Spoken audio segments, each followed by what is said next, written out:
Go to gbnews.com/alerts.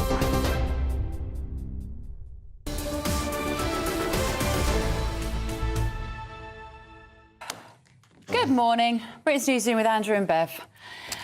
Now then, Snow White, we're going to talk about. Was it one of your favourites when you were growing up? Yes, I suppose I did like it. Yeah. It obviously hasn't aged terribly well in some areas. The fact that Snow White is unconscious and a man comes along and kisses her awake has sort of a different perspective. I saw a clip of that with my daughters one day and they were like, oh, I'm not sure that's OK. That you can't kiss her without her consent. So there are some ways in which these fairy tales may not necessarily always age perfectly. Well, so the new the Disney version comes out next week. It's being not premiered here because they think there might be a work backlash. So she's no longer dreaming of true love. She wants to be a female world leader. Of course she does. Well, you can have both, ladies. Yeah, exactly. And her name, which doesn't originate from the fact she's got alabaster white skin. It's because she survived a snowstorm as a baby, so which emphasises her resilience rather than her skin colour. Spare me all this. Because you can't draw attention to the fact that and the actress who's playing her is Latina. She's Rachel Zegler. And, I mean, look, she looks like Snow White, as we would all recognise her. But the big thing was they were going to get rid of the 7 dwarves, because, of course, you can't have 7 dwarves, and replace them with magical creatures of diverse race, gender and height. They've now got CGI dwarves, effectively a form of AI, if you like, resembling their original counterparts after the backlash. And here's the thing, this is where they've gone too far. This means actors who are dwarves have been denied a big potential role. Yeah, so this is an unexpected consequence, of course. You've got, look, there she is, being kissed without her consent. Yeah. You see, the dwarves are saying, come on, we don't have that many roles. Exactly. Like, Snow White and the 7 Dwarfs, that's a good gig for us. And, of course, now that they're not having the actors. Everybody else in this movie is human, apart from the little people. Isn't that terrible? Isn't it terrible? So the little people are saying, well, this is discriminatory against us. So the result is, I ain't going to see it.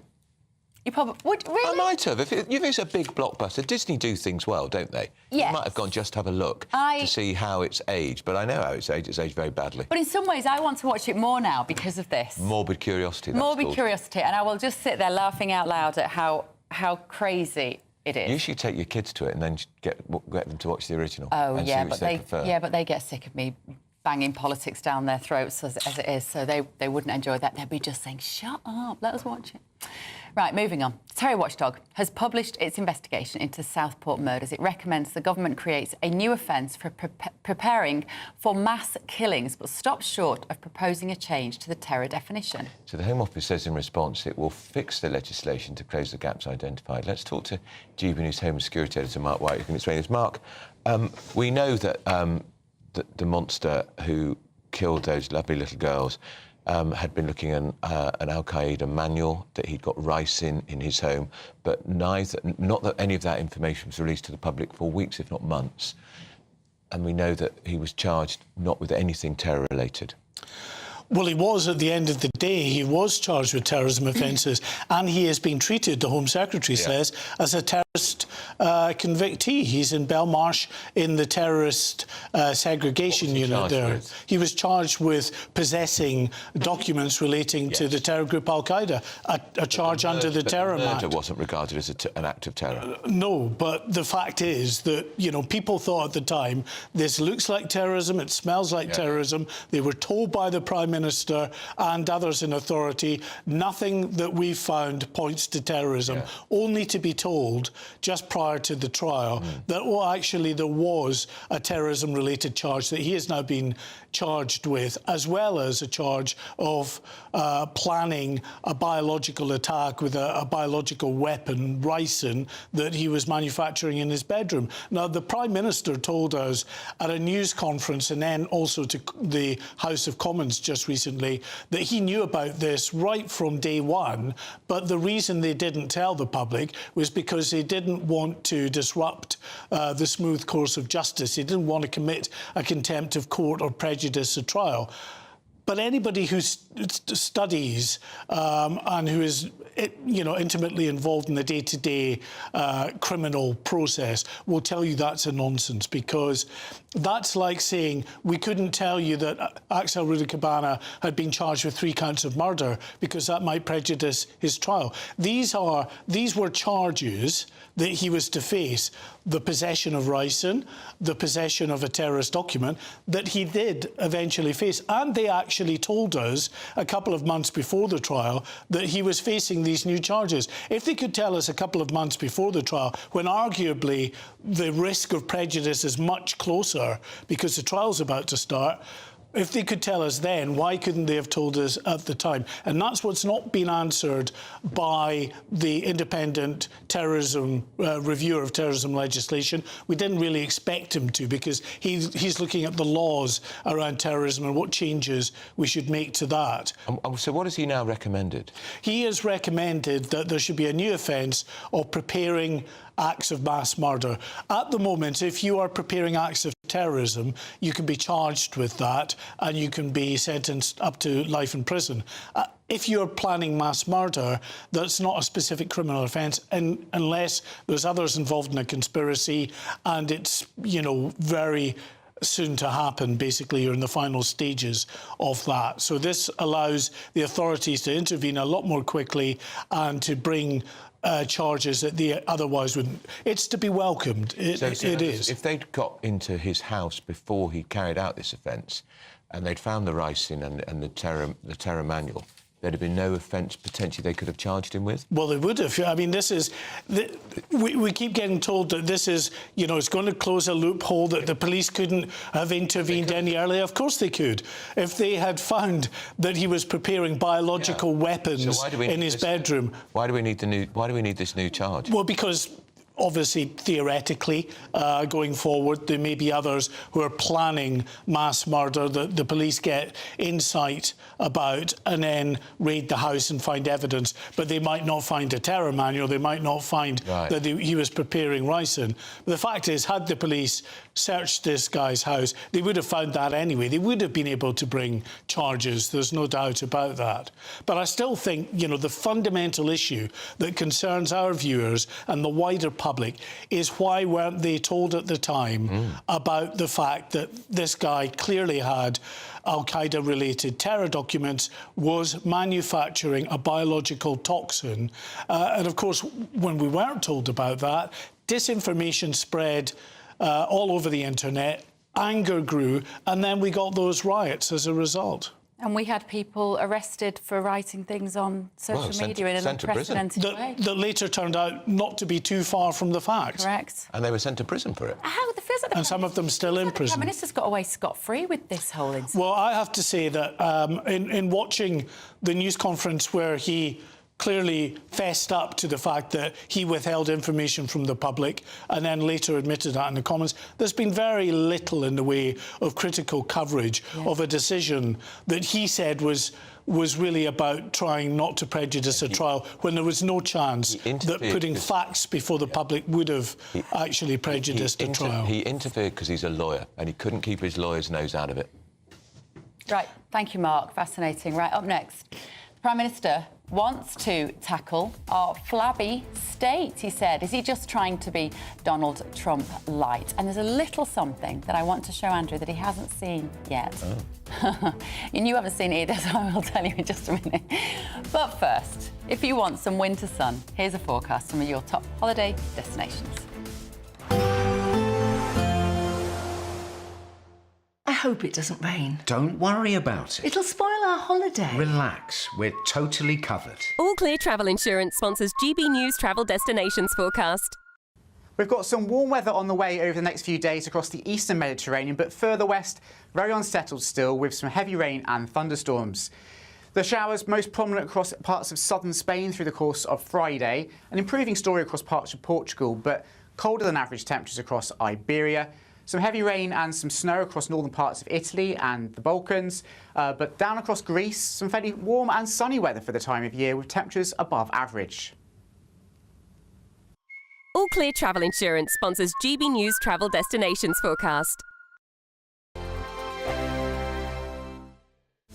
This is Britain's Newsroom, where your voice matters. It's just astonishing. With expert analysis and honest opinion, we don't just keep you informed. We bring you unique perspectives you won't see anywhere else. Can't argue with any of that. When the news happens, it happens here. On Britain's Newsroom, weekdays from 9:30 a.m. Only on GB News.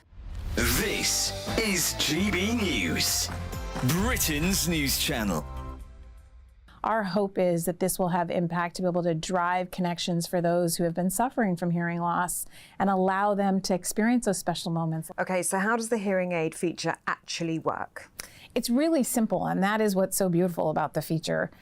We designed it so it could be used across all age groups, all tech savviness, if you will. You simply take a hearing test right on your iPhone using the AirPods Pro 2.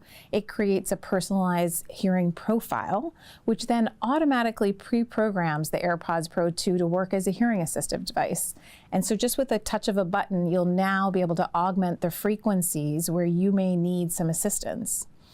And what's beautiful about the hearing test is it's a clinically validated audiogram. So we compared it to what is considered gold standard in the hearing world.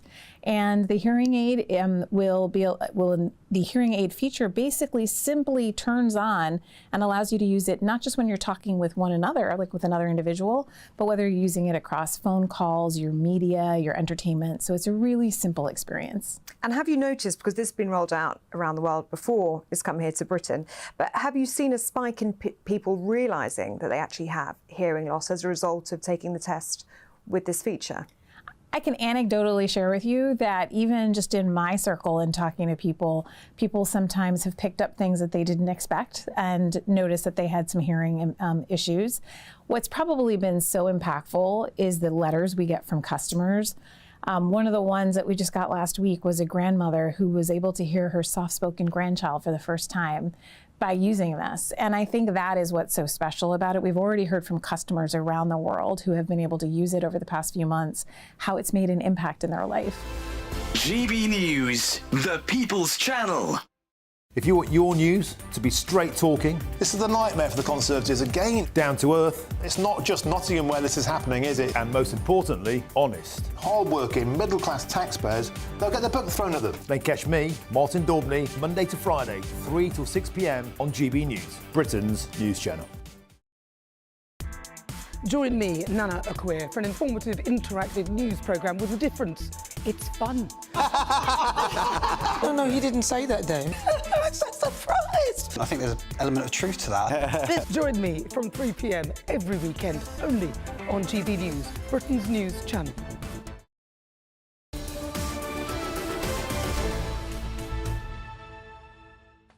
Welcome back to Britain's Newsroom. Now, I said I was going to show Andrew something. You didn't see this. We've got a lovely letter. That's nice. From some viewers of ours, and they live in Great Yarmouth in Norfolk. Lovely part of the world. They say, Dear Beverly and Andrew, my wife and I are avid GB News viewers, particularly Britain's Newsroom. We have your programme on record in case we miss it, so we can watch it during the evening. That's nice. Isn't it? Oh, I thought only my mum and dad did that. They say, I've watched GB News from the first day in June 21. I never watch any other news channel. I enjoy the coverage, although please do not fall out over the Ukraine conflict. Right. That's you and me, as opposed to Putin and Zelensky. We're fine. We can disagree, but we remain friends. Yeah. He goes on to say, actually, this is written by John. Morning, John. He goes on to say that Great Yarmouth has needed an MP like Rupert Lowe. Ah, yeah, of course. And that they say that actually the area has been deprived, and Rupert Lowe doesn't give the impression that he's a career politician, and they like that, and they're disappointed about the infighting. And she says, thank you again for entertaining us. And on a lighter note, Andrew, my wife thoroughly enjoyed Finding Margaret, and myself, a much slower reader, have got to page 113, James Coffey's death. Ah, fascinating. Yeah, there's another book coming, I think, isn't there? Paperback. And if you are able to sign the book, you'd make a couple of 74-year-olds very happy. John, thank you so much. I don't think you say what your wife's name is, but very good morning. We need to know their names so I can sign it to both their names. Yeah, very good morning to both of you. And we'll call you up. And we love that. And he does say, I'm sorry, P.S., please accept my apology for a letter instead of an email. No, we like letters. Do you not know who you're talking to, John? Yeah, no, please. I've got a pile of letters up here and I reply to every by hand. Yeah, so thank you. With my quill. We love you. We love your and my pot of ink. Now then, the Prime Minister is going to set out his plans to reform the civil service this morning. He's unleashing his inner Donald Trump, isn't he, on the stage? So let's talk to Catherine Forster, who joins us now. We've had in America, Catherine, we've had the DOGE, the Department of Government Efficiency, and we've had Donald Trump making thousands of people redundant, effectively, in the civil service. Is this Keir Starmer trying to kind of emulate that Trumpian approach to the civil service? Well, I think the similarities, obviously, Elon Musk with the chainsaw, we're not going to see anything like that. We're not going to see anything as drastic as justify what you're doing in your job and, you know, huge redundancies. But certainly there is an awareness that the state is too big and inefficient, and we're not getting value for money because, let's face it, we're paying more than ever in taxes. Public services are not operating as they should. And the civil service, I think, is 130,000 people bigger than before the Brexit referendum. And are they delivering a better service? No, worse than ever.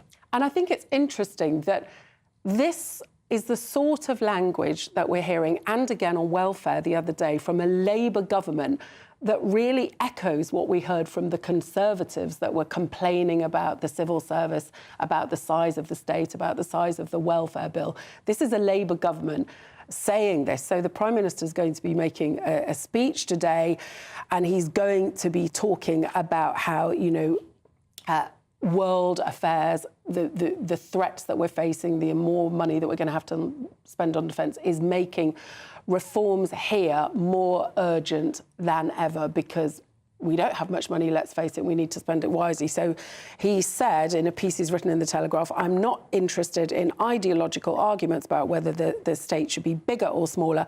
I simply want it to work. And it feels that it's not working for many people. I mean, I've spoken to people in Labour who've been horrified, basically, coming into government and then finding that you try to get things done and it simply doesn't happen. I think the Prime Minister annoyed quite a lot of the civil service with the speech he made a few months ago. I think he's going to be more careful how he frames it today, but certainly they want to reorganise quangos. They want to cut thousands of civil service jobs. Only they 10,000, Catherine. It's not a lot in the numbers. It's not a lot in the numbers. 600,000, so he's cutting 10,000. But weren't most of that 10,000 put in place during the pandemic to run all sorts of ludicrous pantomime schemes at the time? So surely those people have to go anyway now. Yeah. Well, this is the thing, isn't it? This is the thing. And it sounds like they want to get rid of most of these people through voluntary redundancies or through sort of performance management, getting rid of weaker people. So Project Chainsaw, it's not the government's term, but Labour Together, this think tank, have come up with lots of suggestions, dubbing it Project Chainsaw. I don't think it's going to be dramatic. There'll be a lot of talk, there'll be some action, but, you know, it's not easy to get change. The civil service works in a way... And they will resist this. Of course. And they will block him in every step. 548,000 is the rough head count, and they're going to cut it by 10,000. I'm sorry. Pathetic, they're fiddling while Rome's burning. When I said Trump light... It is Trump light. lighter than possibly you could imagine. Catherine, thank you so much. Get in touch with us this morning, gbnews.com/your say. And up next, a new poll found that a significant number of the public don't know who that man is. We'll tell you who it is after the break. This is Britain's Newsroom on GB News.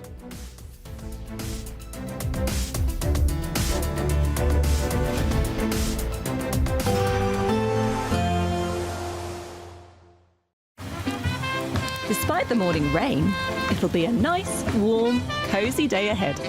Boxed heat pumps, sponsors of weather on GB News. Good morning and welcome to your latest GB News weather forecast from the Met Office. So it's staying chilly through the next few days, an icy start in places this morning. There will be a mixture of sunshine and showers, and as I say, temperatures still below average for the time of year. The ice most prominent across parts of northeastern parts of England through this morning. A mixture of sunshine and showers, though. Those showers most prevalent across more eastern and central parts of the UK through the course of today. Still a wintry flavour to them, some snow up over the higher ground. Further west, though, mostly dry skies with a mixture of cloud and sunny spells, and temperatures, once again, are slightly below average for the time of year and feeling particularly cold where that wind is quite blustery. Through this evening and overnight, the showers continue to feed down some eastern areas of the UK. So some fairly heavy showers still perhaps possible through this evening's rush hour across southeastern parts of England, the Midlands. Further west, southwest England and Wales, seeing the best of the dry weather with some clearer breaks. Northern Ireland probably escaping most of the showers through the course of today, but one or two around perhaps through this evening. Further north across Scotland, we will see a focus for the showers to perhaps organise themselves into longer spells of rain and hill snow as we go through this evening. And as we go through tonight, we'll start to see more in the way of frequent showers coming back in across northern parts of Scotland. That's courtesy of a more defined area of showery rain and hill snow pushing southwards through the course of tonight. Elsewhere, further south across England and Wales, a mixture of clear spells and patchy cloud. We will see a fairly widespread frost developing once again, particularly in the countryside, lows of -2 or -3 degrees. So tomorrow is going to be another fairly cold day, still quite breezy, particularly for some eastern coasts of the UK. An area of showery rain clearing away from Northern Ireland through the morning, hill snow starting to ease away as well. So once again, the focus for the showers will be across eastern parts of Scotland, central and eastern parts of England. Once again, some heavy bursts of rain perhaps possible, and still on the chilly side for the time of year. There will be a light breeze in the morning, leading to a warm front. Boxed heat pumps, sponsors of weather on GB News. The latest GB News travel. Hello, good morning. I'm Andy Hilbert with the latest on the roads across the UK for a Thursday morning. In South Yorkshire, the M1 northbound, there's a lane closed on the exit Slip Road. It's an accident at junction 36 for Barnsley South and Hoyland. In Surrey, the anti-clockwise M25, a lane closed on the exit Slip Road due to a vehicle having its tyre changed. That's at junction 12 for the M3. And in Bridgend, the M4 eastbound moving a lot better following the earlier accident. That was affecting the junction 35 at Bridgend to junction 34. In Berkshire, the westbound M4, a lane closed due to a broken down vehicle. Junction 8 for Maidenhead to junction 10 for Wokingham and Bracknell. And also in Staffordshire, the southbound M6, long delays, all traffic being held due to an accident, junction 14 at Stafford North. In those queues, there's 3 lanes closed on the southbound M6 because of a broken down lorry just before junction 14 for Stafford North this morning. That's causing some big delays, I'm afraid. You're up to date. You can stay up to date throughout the day by visiting our website, gbnews.com. You could have £17,777 in tax-free cash to play with this spring. Cash to spend on anything you like. And if that wasn't enough, we're also going to give you not 1, but 2 sought-after designer watches and the latest Mulberry handbag. How would winning that sound? For a chance to win the cash, 2 watches and a designer bag, text cash to 63232. 1 entry costs £2 plus 1 standard network rate message, or text bonus to 63232. 5 entries cost £5 plus 1 standard network rate message. Go to gbnews.com/win. Entries start from just £2. Call 0903 681 3232. Calls cost £2 plus your network access charge. Or post your name and number to GB12 PO Box 8690 Derby DE1 9TT. UK only. Entrance must be 18 or over. Lines close at 6 p.m. on the 4th of April. Please check the closing time if listening or watching on demand. Good luck. The royal family is an enduring symbol of tradition, unity and pride for Britain. At GB News, we celebrate what makes this country great. In our new royal newsletter series, you can join me, Cameron Walker, for Inside the Palace, an exclusive look every week that takes you beyond the gates and brings you the very latest from those at the heart of the monarchy. Never miss a royal moment again. Sign up now. Go to gbnews.com/royal newsletter and get the latest straight to your inbox. Hello everyone, Patrick Christie's here with an exclusive opportunity just for you, our incredible GB News viewers. We're giving you the opportunity to win a VIP studio tour right here at GB News HQ. Plus, you'll also get to meet yours truly. It's easy to enter, just head to gbnews.com/community competition and follow the easy steps. Don't miss out, enter now, and I'll see you soon at GB News. Full T's and C's apply.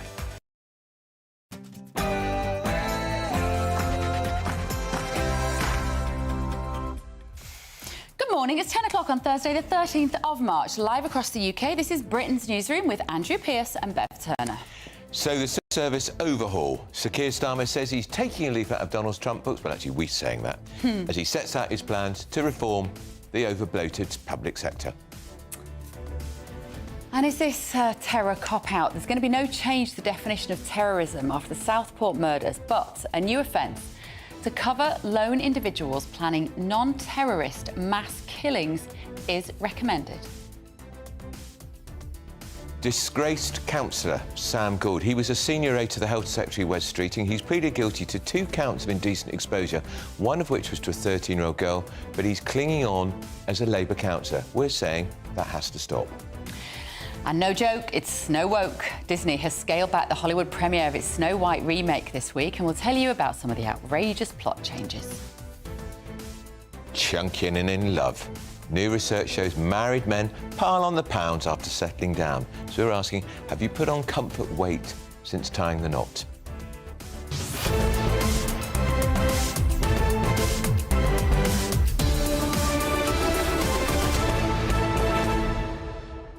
See, why are married men letting themselves go, Andrew Pearce? That's the question, isn't it?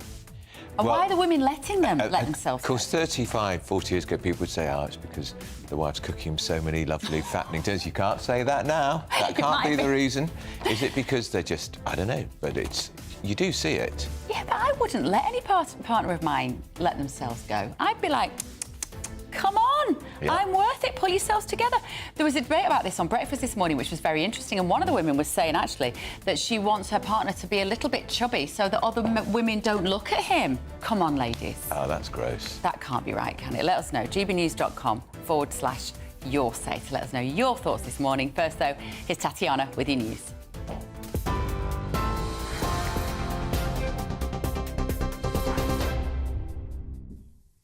Bev, thank you. The top stories. The Prime Minister will make a milestone pledge today to tackle what he's called our flabby state. Sir Keir Starmer will outline plans to transform public sectors, including the civil service, which he says is overstretched and unfocused. He'll promise to slash the cost of red tape as he sets out his plan to reshape the state to cope with an era of instability, and he'll also vow to cut the cost of regulation for businesses by 25%.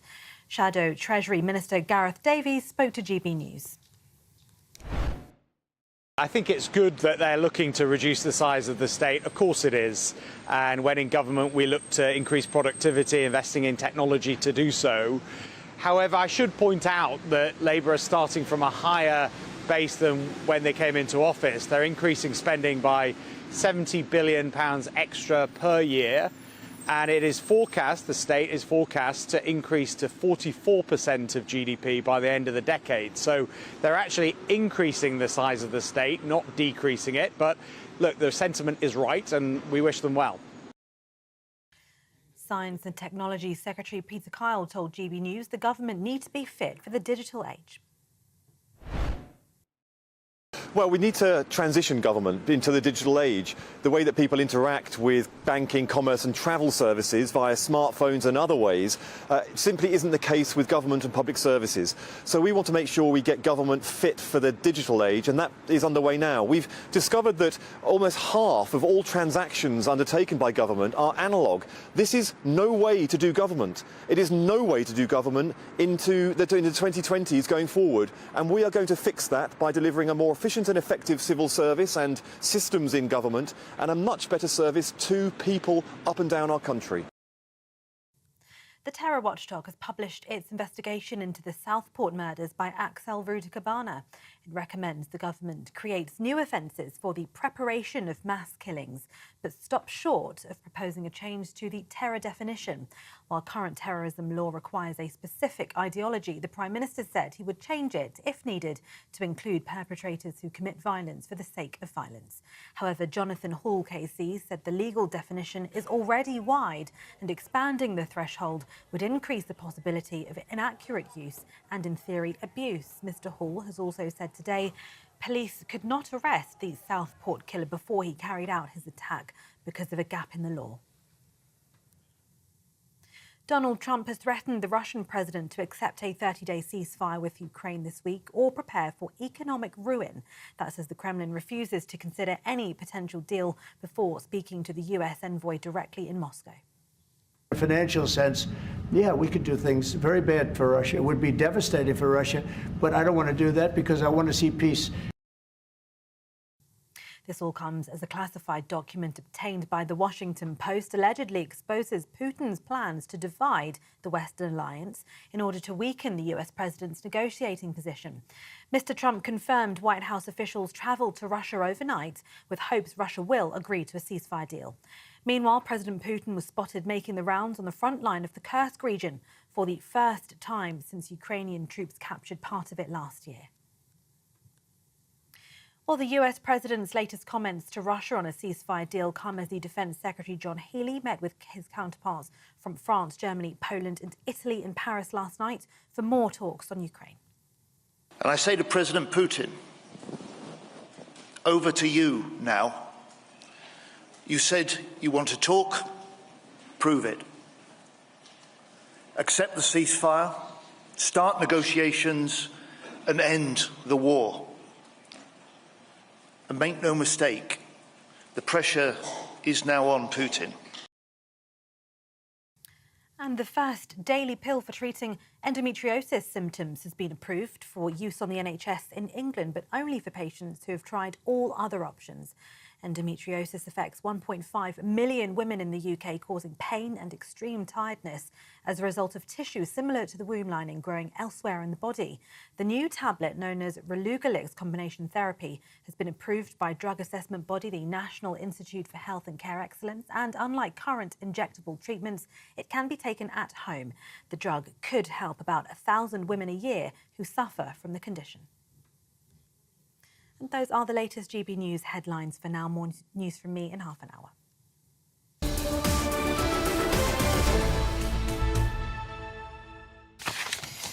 Went a bit early on the biscuits today. I paid them as usual. You couldn't open the packet though, could you? I had to open the digestives. It's very tricky to open a packet of digestives these days. Now then, Michael has got in touch. Morning, Michael. To say, as someone who knows, you could halve the Westminster Civil Service and not see any difference because most of them are doing very little work. Why do I share your suspicion, Michael? And of course, so many of them now are working from home, and I find this very, particularly in London, in Whitehall, working from home. They're paid a considerable amount of money called the London Waiting Allowance. That contributes towards their transport costs, the fact it's more expensive to buy food, etc. And they're working from home. And also, bear in mind the pensions. They should have that money back. Bear in mind the pensions you get from the civil service. It's a gold-plated cushy little job. And I think too many people have been having their noses in their trough for too long, frankly. Sharon says, I don't care if Starmer is copying Trump as long as he gets the job done and puts Britain first. Judith says, President Trump knows what he's doing. Our Prime Minister, on the other hand, has no idea.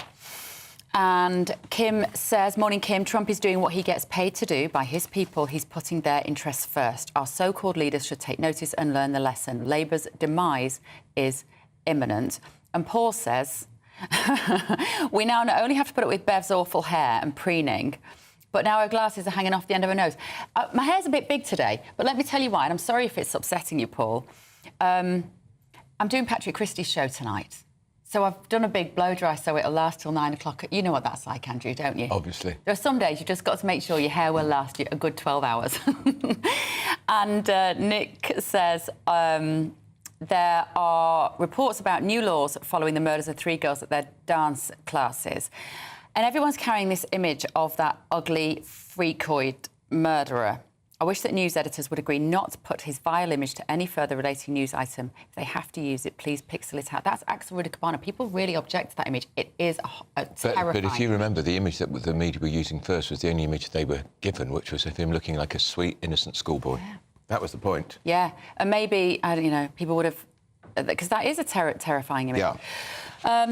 Let's see what else you've been saying. Keep your messages coming, won't you? GBNews.com/you'll say, oh, you need to blow your nose, Andrew, live on TV. That's quite... I'm wondering if it's hay fever. That's quite unusual. Well, I think it is hay fever.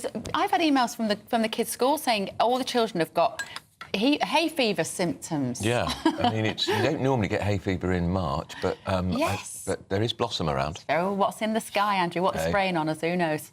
Now, West Streeting's senior aide has pleaded guilty to 2 counts of indecent exposure, one of which was in front of a 13-year-old girl. He's called Sam Gould. He's resigned from his job with the Health Secretary, but he remains a councillor in Labour-controlled Redbridge Council, complete with his £10,000 allowance. So Wes Streeting said that he was horrified by the news, whilst Deputy Prime Minister Angela Rayner has pushed for a change in the law this week to immediately sack convicted sex offenders from elected office. Let's talk now to the leader of the Redbridge Opposition Conservative Group, Councillor Paul Canal. Councillor, morning to you. Horrific it is, isn't it, anyway, that this revolting man is flashing at a teenage girl, pursuing her down a cul-de-sac, flashing at a woman he was doing an unmentionable sex act in his car too. He's booted out of his job with the Secretary of State for Health, but he continues to be a local councillor in your town hall.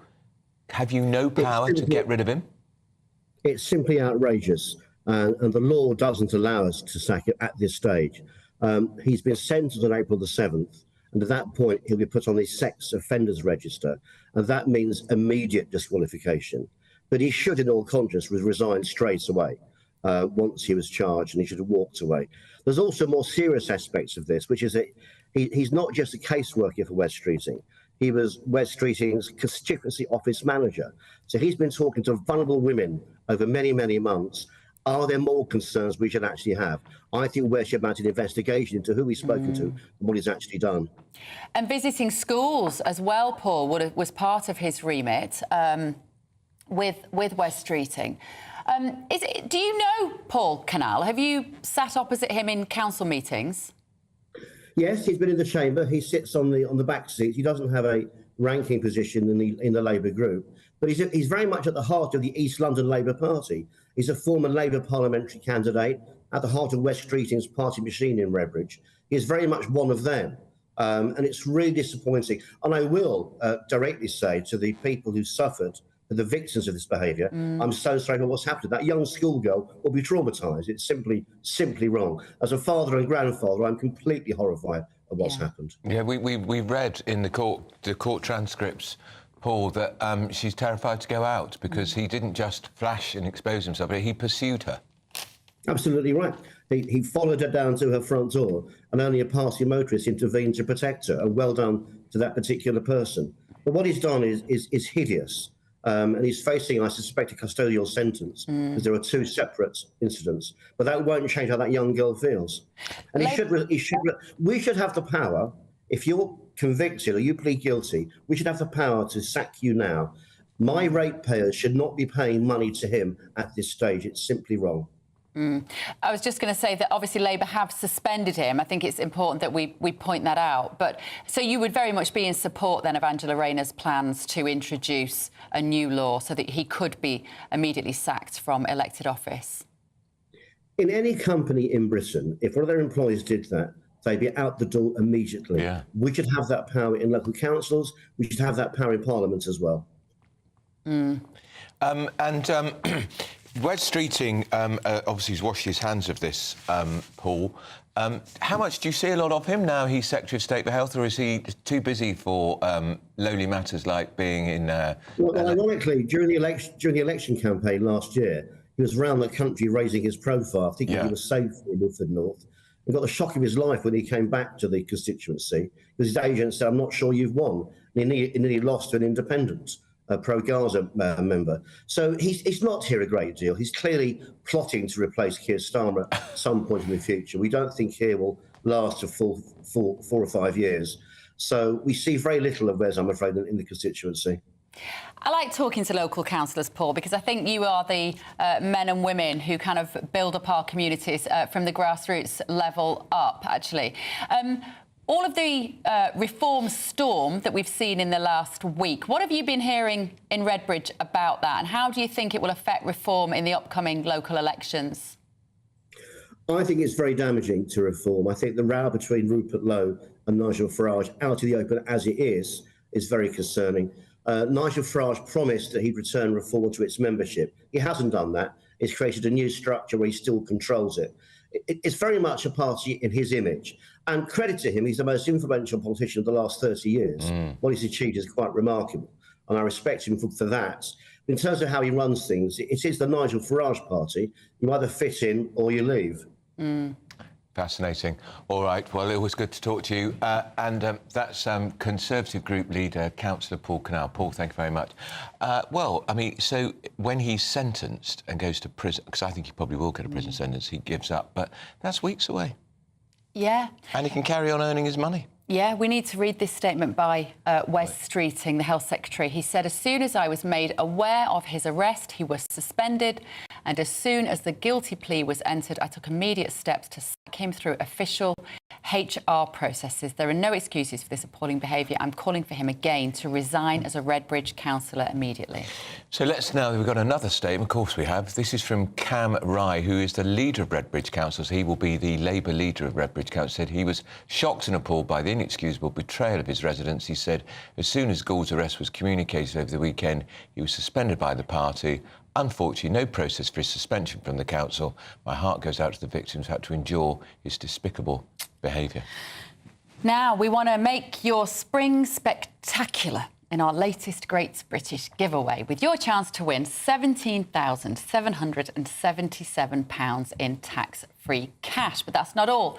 You'll also win not one, but 2 designer watches and a designer handbag. So if you want to be number 7, it's lucky for some, here are all the details. You could have £17,777 in tax-free cash to play with this spring. Cash to spend on anything you like. And if that wasn't enough, we're also going to give you not 1, but 2 sought-after designer watches and the latest Mulberry handbag. How would winning that sound? Oh my God, that's brilliant news. For a chance to win the cash, 2 watches and a designer bag, text cash to 63232. 1 entry costs £2 plus 1 standard network rate message, or text bonus to 63232. 5 entries cost £5 plus 1 standard network rate message. Go to gbnews.com/win. Entries start from just £2. Call 0903 681 3232. Calls cost £2 plus your network access charge, or post your name and number to GB12 PO Box 8690 Derby DE1 9TT. UK only. Entrance must be 18 or over. Lines close at 6 p.m. on the 4th of April. Please check the closing time if listening or watching on demand. Good luck.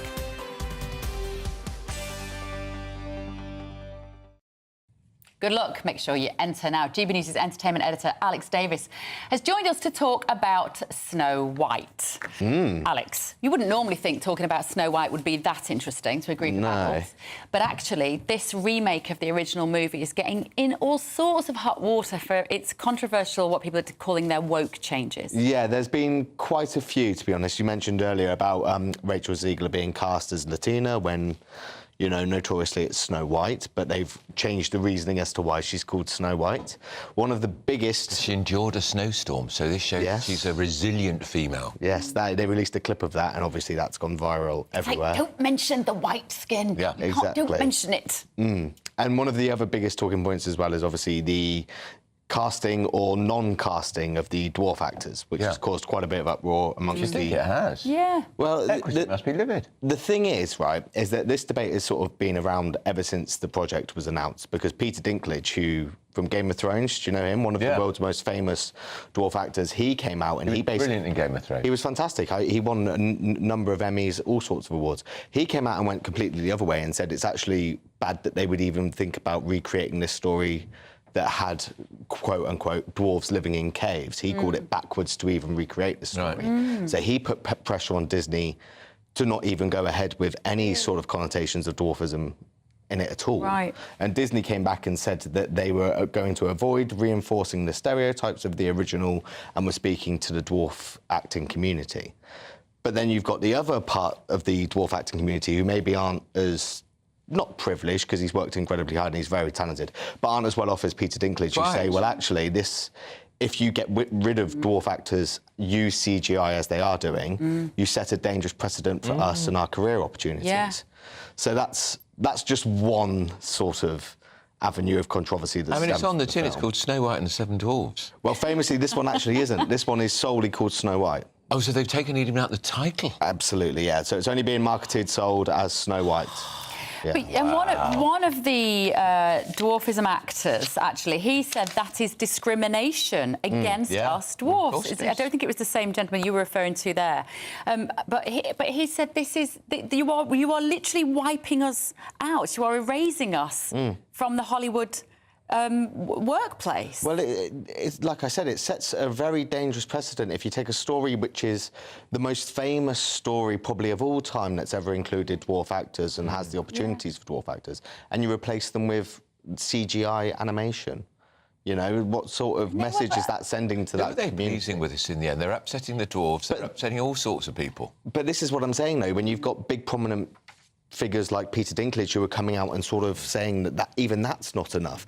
It's sort of a rock and a hard place for Disney. I do get that argument, to be fair. But he's all right, Jack, isn't he? Because he gets an awful lot of well-paid work. Peter Dinklage does very well. He does. And Game of Thrones kept him in work for years and years and years. Yeah. Vastly well-paid.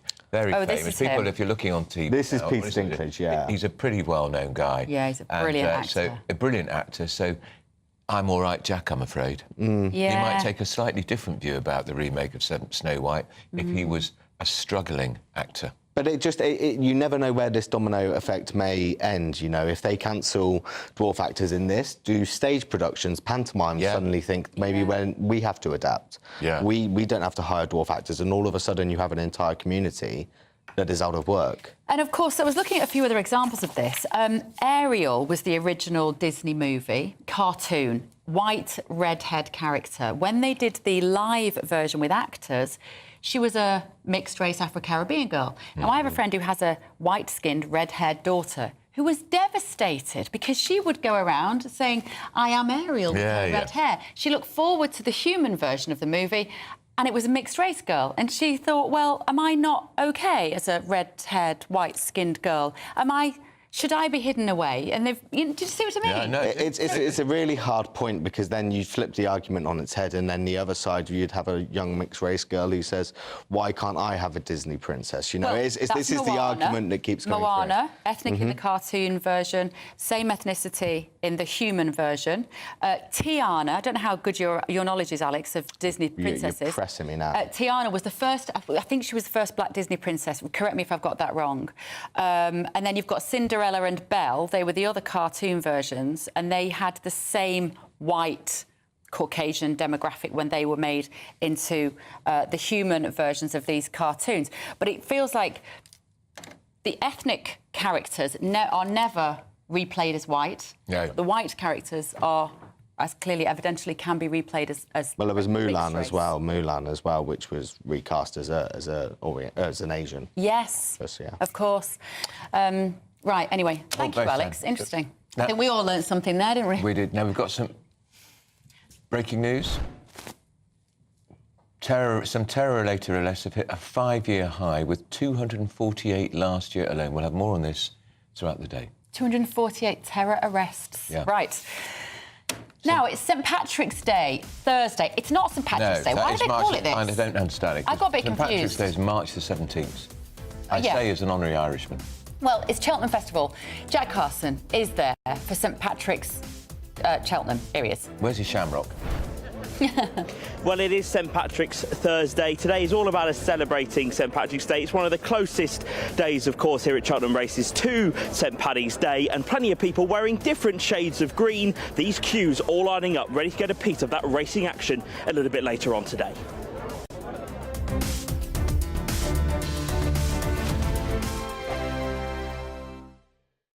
If you want your news to be straight talking... This is a nightmare for the Conservatives again. Down to earth. It's not just Nottingham where this is happening, is it? And most importantly, honest. Hard-working, middle-class taxpayers, they'll get their book thrown at them. Then catch me, Martin Daubney, Monday to Friday, 3 till 6 p.m. on GB News, Britain's news channel.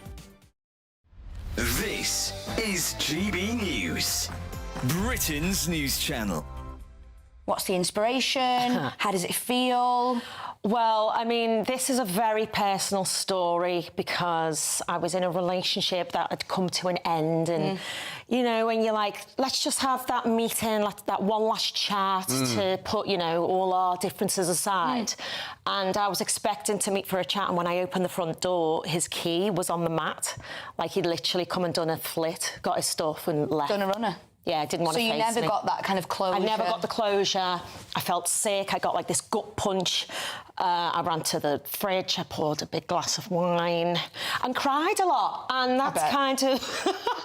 how the song came about. I wanted to create a song with my co-writer Paul Fisser, like that really made people feel how I felt at the time, and I think we did that with this one. Do you take a lot of inspiration from kind of your own past life experiences then when you're writing? I do now. I mean, with Atomic Kitten, I spent 20+ years singing somebody else's lyrics. Right. So for me to write my own stories and my own life lessons and sing about it, it just hits differently, and it's quite cathartic and freeing, I'd imagine. Yeah, it's a bit like therapy. I was going to ask about that, with the difference between being in a band for so long and now going on a solo career. So that's really interesting. Obviously, you're singing other people's songs. So do you sort of feel like as a band for hire, or do you know what I mean? You turn up and sort of sing the songs that someone else created for you. Is not that really. I mean, not the wrong way of putting it? Do you know what I mean? But this is now much more personal. There's an emotional connection to your own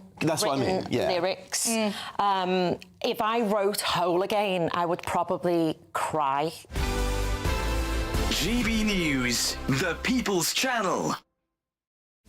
This is Britain's Newsroom, where your voice matters. It's just astonishing. With expert analysis and honest opinion, we don't just keep you informed. We bring you unique perspectives you won't see anywhere else. Can't argue with any of that. When the news happens, it happens here. On Britain's Newsroom, weekdays from 9:30 a.m. Only on GB News. We're proud to be GB News, the People's Channel. And as you know, we always love to hear your views. Now, there's a new way of getting in touch with us at gbnews.com/yoursay. By commenting, you can be part of a live conversation and join our GB News community. You can even talk to me, Bev Turner, or any of the members of the GB News family.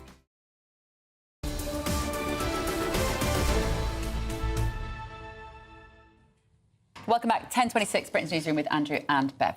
So, Home Secretary Head Mark White joins us to talk about this breaking news about terror-related arrests last year, Mark. Yeah, it's a worrying development because it shows a 5-year high in the number of terrorism arrests last year, 240 arrests that were made by counter-terror police, and they included 3 late-stage terror plots, so terrorist attacks that were in the final stages of planning that were disrupted by these arrests. Now, what they've not done is given us a breakdown of how they stack up in terms of were they Islamists, were they far right, what they were. We don't have that kind of detail. It might come out. Why will they not give us that, Mark? I don't know. You'll have to ask counter-terrorism policing. It's not in the details that they've given me at this stage.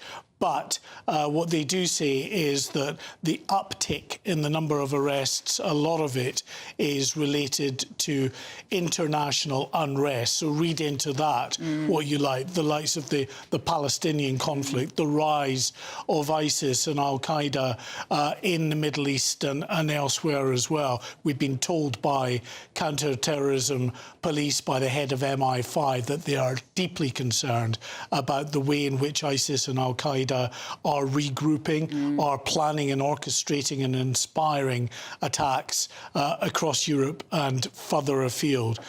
So I think very worrying information really coming out from counter-terrorism policing. OK. All right. Interesting. Thank you, Mark. Thanks, Mark. We're also joined in the studio now by Carol Malone and Jonathan List. Carol, what's your reaction to that? Don't you think it's frustrating that we don't get told the ideology behind the terror plot? Well, we know why we don't get told the ideology, because we know which ideology it is, and that's the problem. Are you suggesting it is a Muslim Islamist ideology? Well, yes.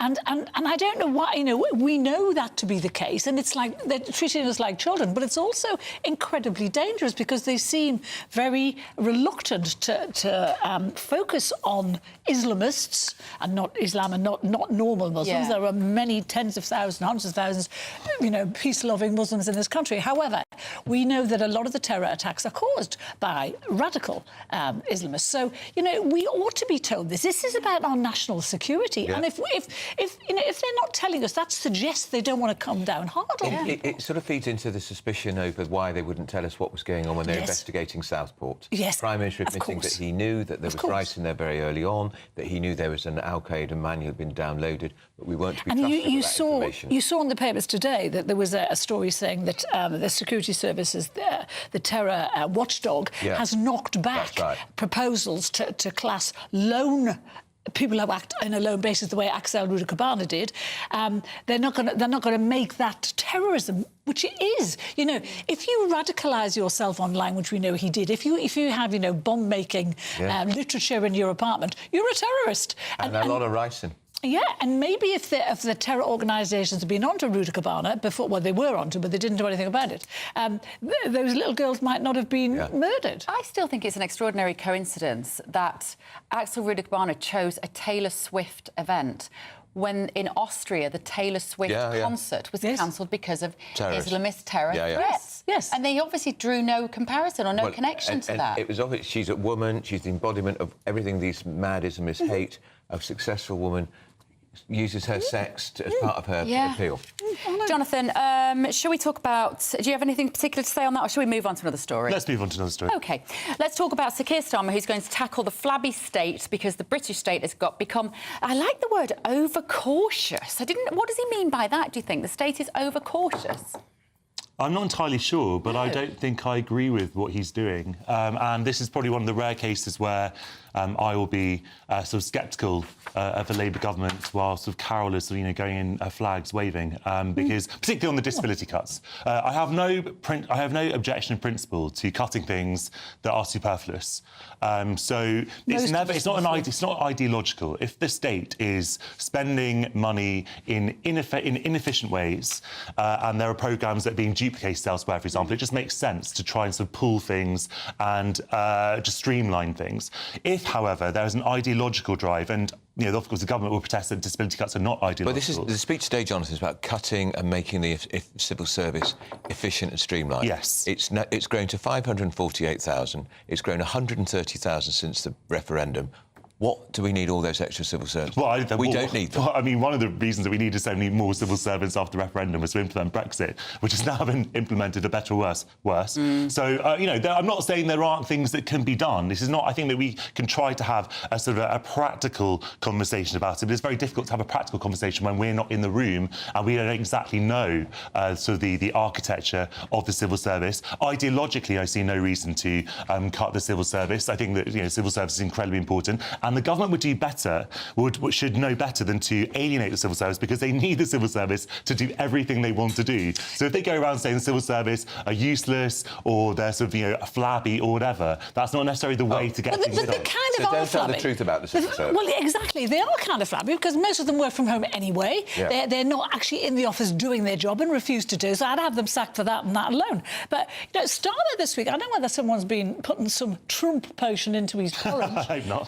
But he's starting to sound a bit more like Trump, and he's channeling Elon Musk as well. You know, all this talk about tackling the flabby state and also tackling the benefit culture. You know, he's actually saying that he's going to cut the highest incapacity benefit by £5,000. You know, we have a massive welfare bill. It's £6 billion, and it can't go on. We have people who've never worked. We have millions of people in this country who have never had a paid job. Yes. We have millions of people on the sick, and he, as a Labour Prime Minister, is talking about cutting that. I'm starting to defrost about him a little bit.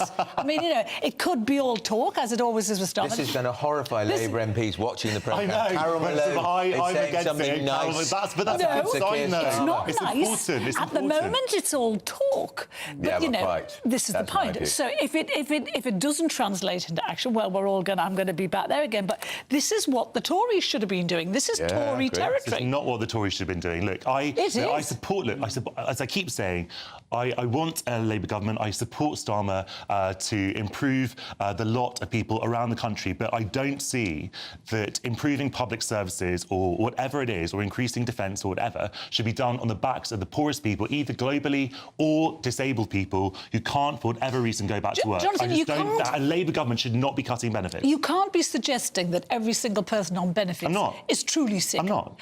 We've got to have more means testing. We've got to look at the really disabled and sick people and the people who are skiving. I mean, Starmer didn't actually use the word scroungers, but he wasn't far off it. No, he wasn't far off it. He did say, though, at the Parliamentary Labour Party the other day, almost 1 million people between the age of 18 and 25, NEET, not in employment, training or jobs, How is that so? How is it? It's crazy, and that's accelerating. Yes. And those people clearly need support. And there are. No, they just need to get a job. We also know that they need to get a job.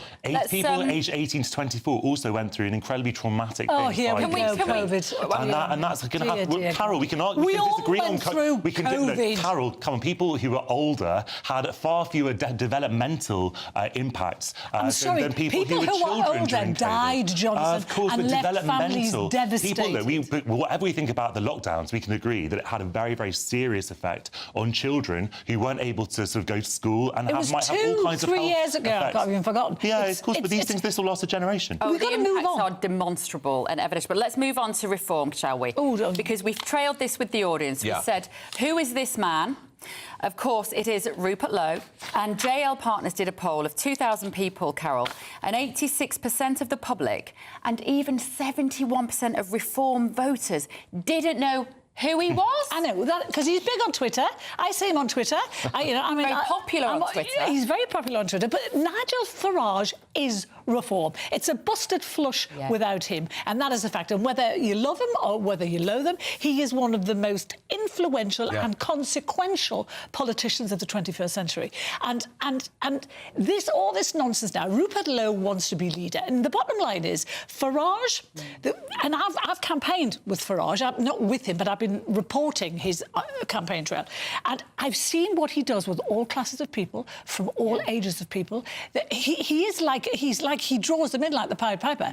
Rupert Lowe is a stinking rich ex-banker, super rich guy. So he's Farage. No, he's not on Lowe's level, and he's in the hunting, shooting, fishing brigade. He does not connect with people the way Nigel Farage does, and that's a fact. And it clearly hasn't affected them in the polls as well. All of this. Well, look, we'll see. We'll see. How the row develops and if it has cut through, so to speak, in the polls. I think it's a terrible look generally for 20% of a parliamentary political party to sort of be sort of slamming the leader and then sort of to be immediately sort of kicked out. That's not a good look. And infighting is never popular with the people. But the whole thing is quite. First of all, it's quite an entertaining story when there's so much serious stuff happening in the world. But it's also quite a salutary tale because Reform has not had that much scrutiny, particularly since the election. Partly because obviously the emphasis has been on Labour. The emphasis has been on the Labour government and obviously the Tories flatlining. But now, when you have a party that positions itself as being a government in waiting, which I'm very sceptical about, but let's say if the polls are correct, whatever,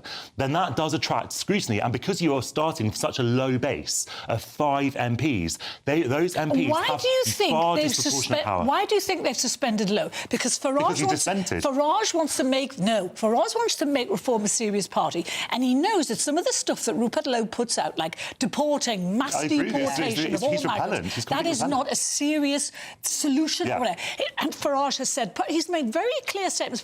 He said we must not isolate all of Islam, all Muslims. We must not condemn it all, because he's trying to make Reform a serious party. That's not why he kicked him out. It's because he criticised it. It wasn't because of the stance on Muslims. No. Yeah, but let's be factually accurate. The suspension was because of the bullying allegations. It's still being investigated. I'm sorry, the Prime Minister, I know you can't wait for this, Karen, as you've become a great convert. No, not yet. He's about to speak. He's in East Yorkshire. He's going to talk about his plans to reform what I call the blob, the civil service.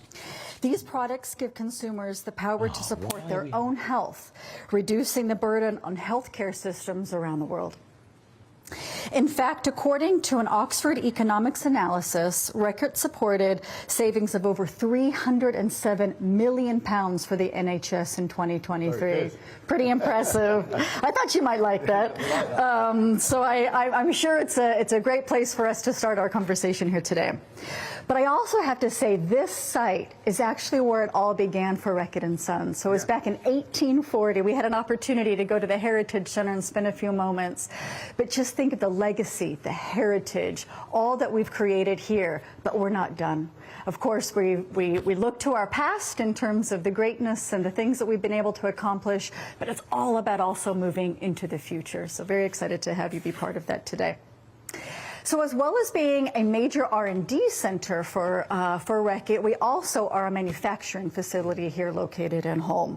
And we actually make some of our world-leading power brands from this location, and we export them to over 70 countries globally.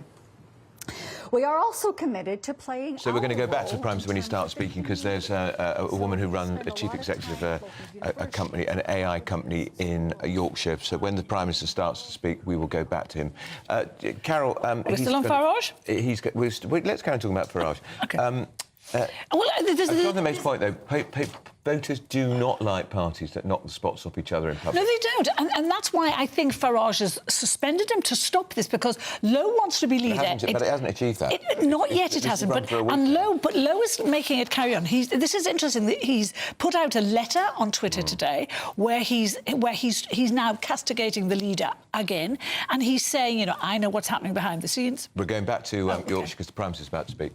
We'll come back to Rupert Lowe. It's really fantastic to see here, to be able to be here, to see you, and to celebrate what you're doing. This must be an incredibly exciting place to work, because, as Angela said, I went and saw the first bottle of Dettol that you have just in the room around the corner. I think it's 1833 that bottle was made. And for sepsis, what a breakthrough that was, and then so much that's happened in the intervening years. And as we are here, we've got scientists in the labs working on probably the next breakthrough that you will be involved in. So it's really fantastic to come here to talk to you. I've just got a few words to say about the way I see the government playing its part in taking our country forward. Then I got some questions from you. But let me start with the pledge that we put before you and everybody in the country at the election, because it was a really simple pledge, a really simple pledge. It was on every leaflet, on every advert,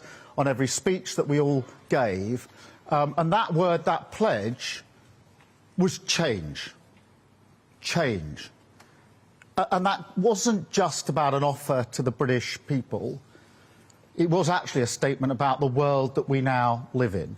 Change, because we're in a changing world, and I think you can feel it every day. Great forces buffeting and impacting on the lives of working people, particularly at the moment globally, where there's an instability, I think, that we can feel that hasn't been there for years, developing before our very eyes in relation to the impact it has on the insecurity of working people across the country. And that's why everything that we're doing in relation to Ukraine is so important. And you've seen the developments in the recent weeks, developments this week, going on even today, because I profoundly believe that if we don't secure a just peace and a lasting peace, then that insecurity, which we've already felt, will continue. And that means here higher prices, higher bills, the cost of living crisis going on for even longer. If you like, a chokehold on our future, which will be much, much harder for us to tackle.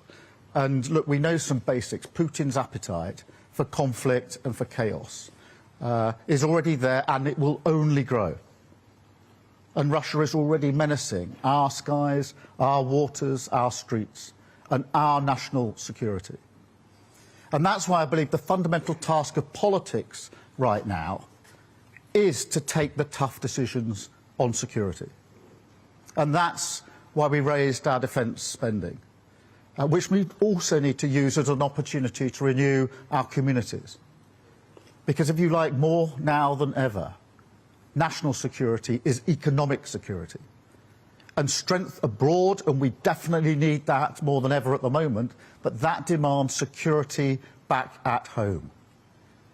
Because, look, you're not strong if your energy security is exploited by Putin.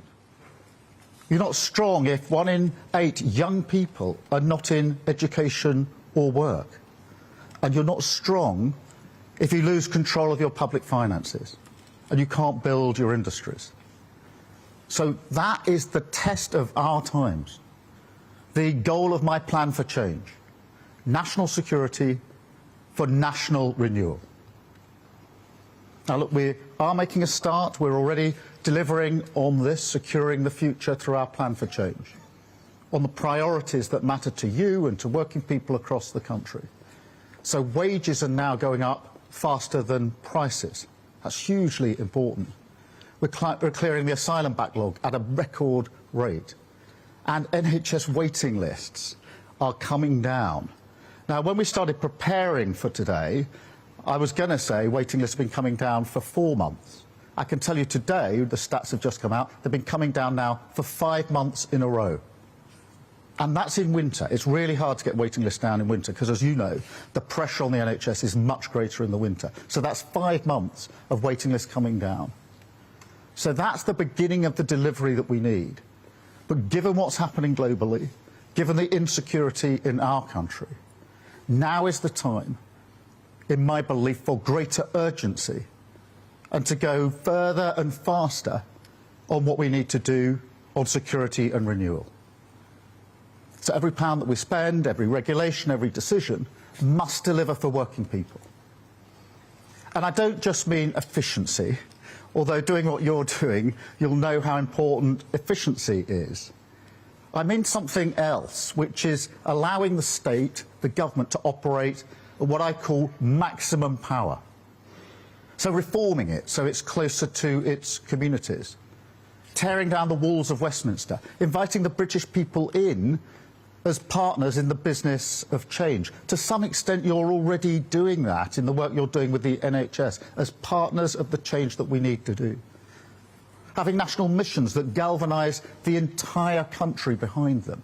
Businesses, unions, charities, pulling together. The pride that we all have in our country, harnessed to rebuild Britain. Now, I believe in the power of government. I've always believed in the power of government. And I've seen it at its best. And I'll give you one example from last year in the summer, when we had those terrible riots. Because what we saw then in response was dynamic, it was strong, it was urgent. It was what I call active government, on the pitch, doing what was needed, acting. But for many of us, I think, the feeling is we don't really have that everywhere, all of the time, at the moment. At the moment, the state employs more people than we've employed for decades. And yet, look around the country. Do you see good value everywhere? Because I don't. I actually think it's weaker than it's ever been. Overstretched, unfocused, trying to do too much, doing it badly, unable to deliver the security that people need. Now, I believe that working people want an active government. They don't want a weak state. They want it to secure our future. If you like, to take the big decisions so they can get on with their lives. So we don't want a bigger state, a more intrusive state, an over-expanding state, a state that demands more and more of people as it itself fails to deliver on core purposes. So we've got to change things. Now, the good news is technology can massively help. If we push forward with digital reform of government, and we are going to do that, we can make massive savings, £45 billion of savings in efficiencies. And AI is a golden opportunity. You will already be thinking about how you use it in your work. And that's an opportunity we're determined to seize. So we're going to get the best of the best on AI working across government. I'm going to send teams into every government department with a clear mission from me to make the state more innovative and more efficient. But we also need to go further and faster on regulation. I want to be really clear about this. This is not about questioning the dedication or the effort of civil servants. It's about the system that we've got in place. And that system, in the end, was created by politicians. The buck stops with us. But that's just it, because over a number of years, politicians have chosen to hide behind vast arrays of quangos, arms-length bodies, regulators, reviews, you name it, a sort of cottage industry of checkers and blockers, using taxpayer money to stop the government delivering on taxpayer priorities. Now, take our plan to build 1.5 million homes. Now, that is to restore the dream of home ownership. the opportunity and aspiration that home ownership gives people, I've always described it as a sort of base camp for life, the security of your own roof over your head. So 1.5 million homes is what we say we'll build. Now, look, that is controversial. There are people across the country who don't think we should do that. And we always knew it was going to be contentious. We knew that before the election. And that's why we put it front and centre in our manifesto. Because we knew we needed a clear democratic mandate to do what we wanted to do, what we need to do. And we got that at the election. And now we've put it in our plan for change. Yet, some parts of the state haven't got the memo. I'll give you an example. There's an office conversion in Bingley, which, as you know, is in Yorkshire.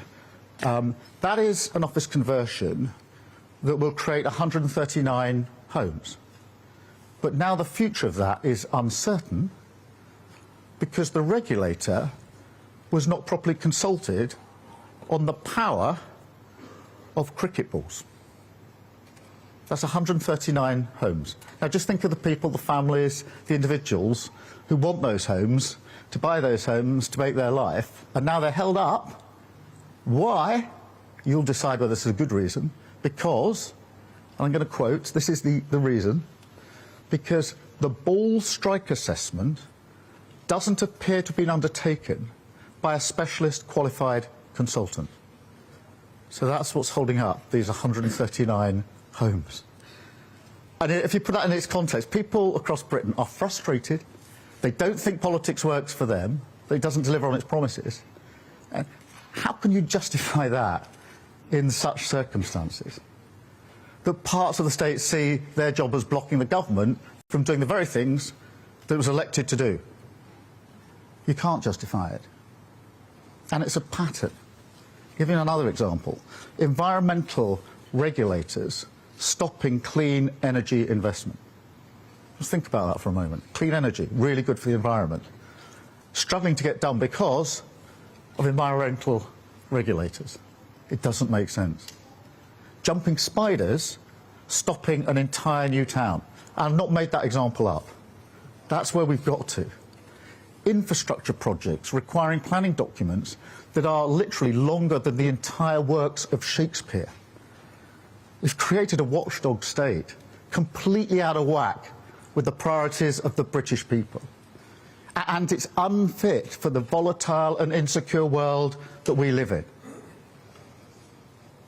Now, I don't think for 1 second that's what public servants want to do. You walk around Whitehall, I know we're recruiting some of the best talent in the country.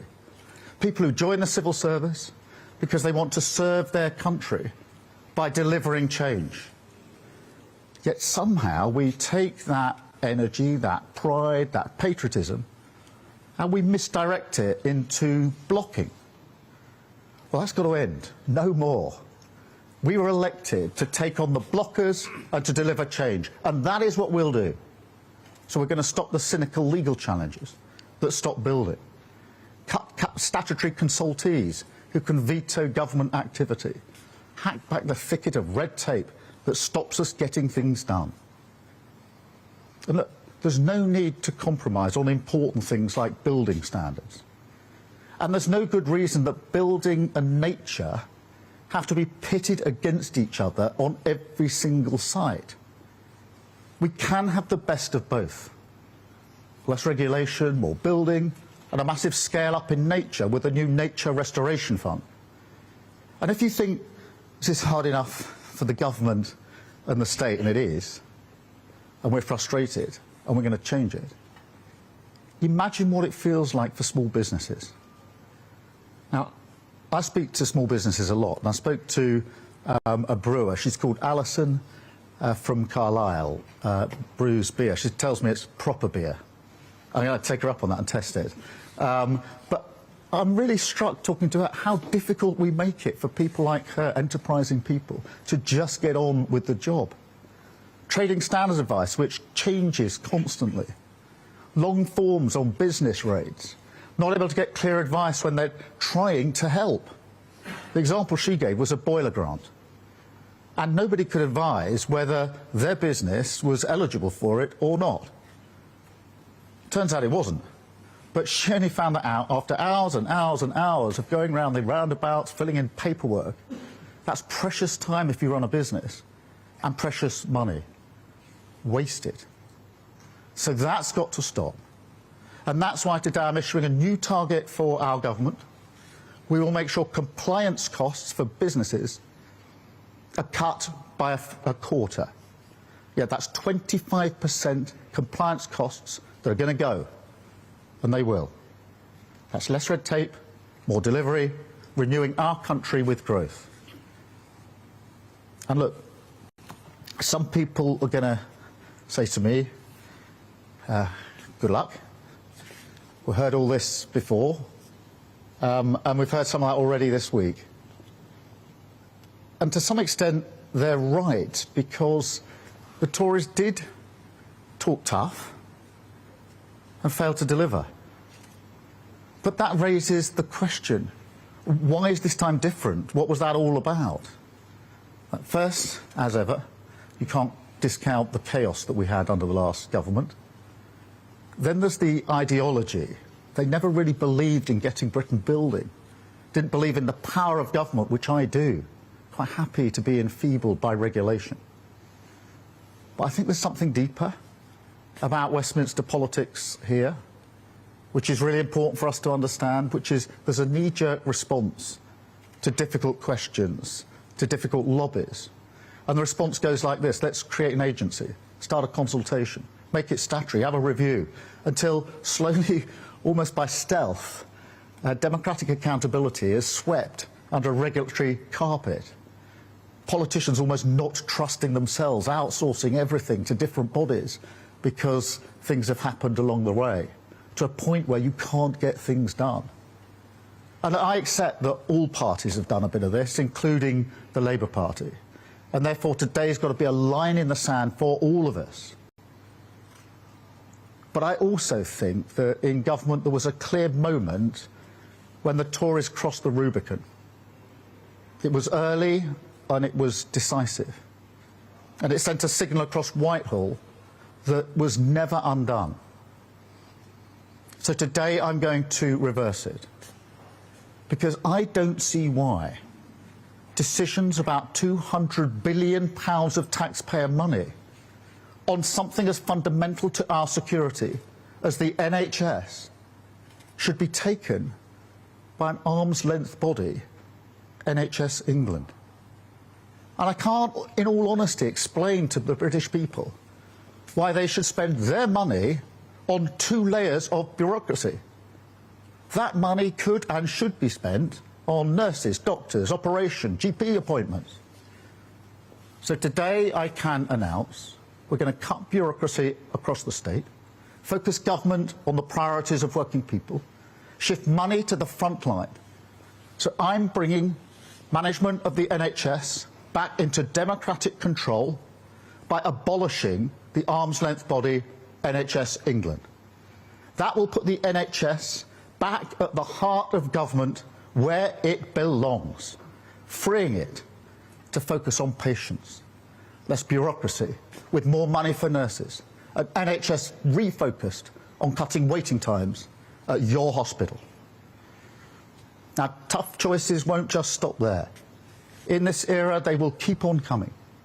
Our task is clear: national security, national renewal, driving change forward with a plan for change, focused on the interests of working people, securing our future together. Thank you very much indeed for listening to me. Thank you for being here.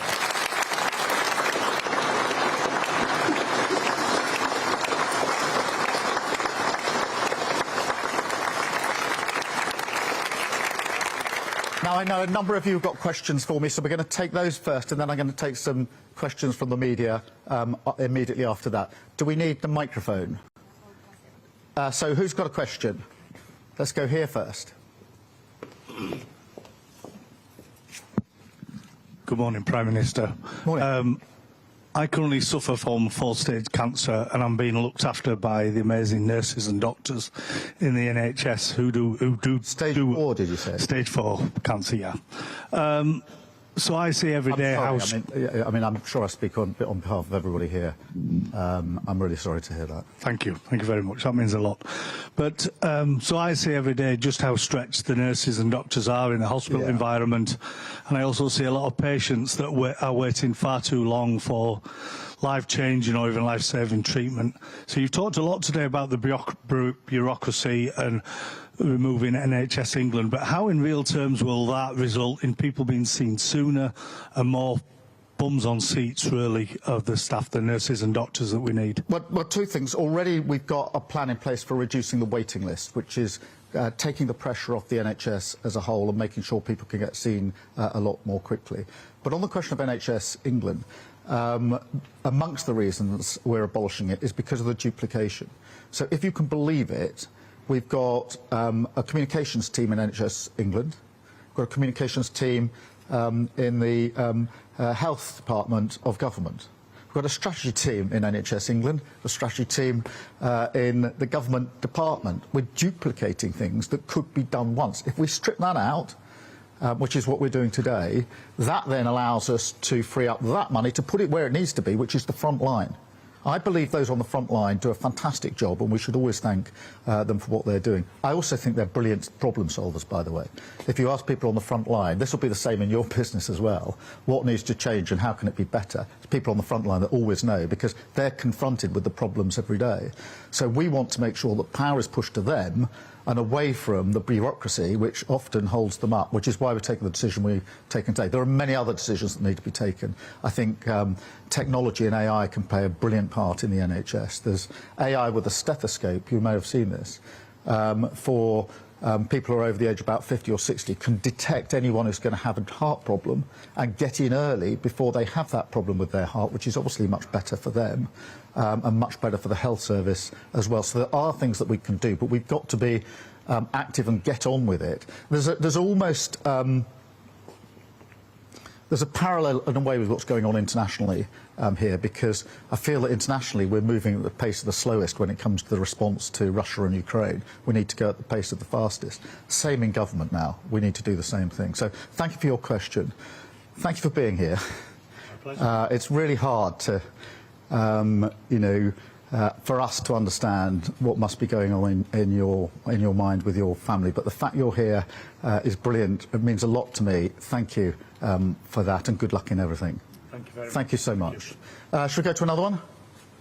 Yes, please.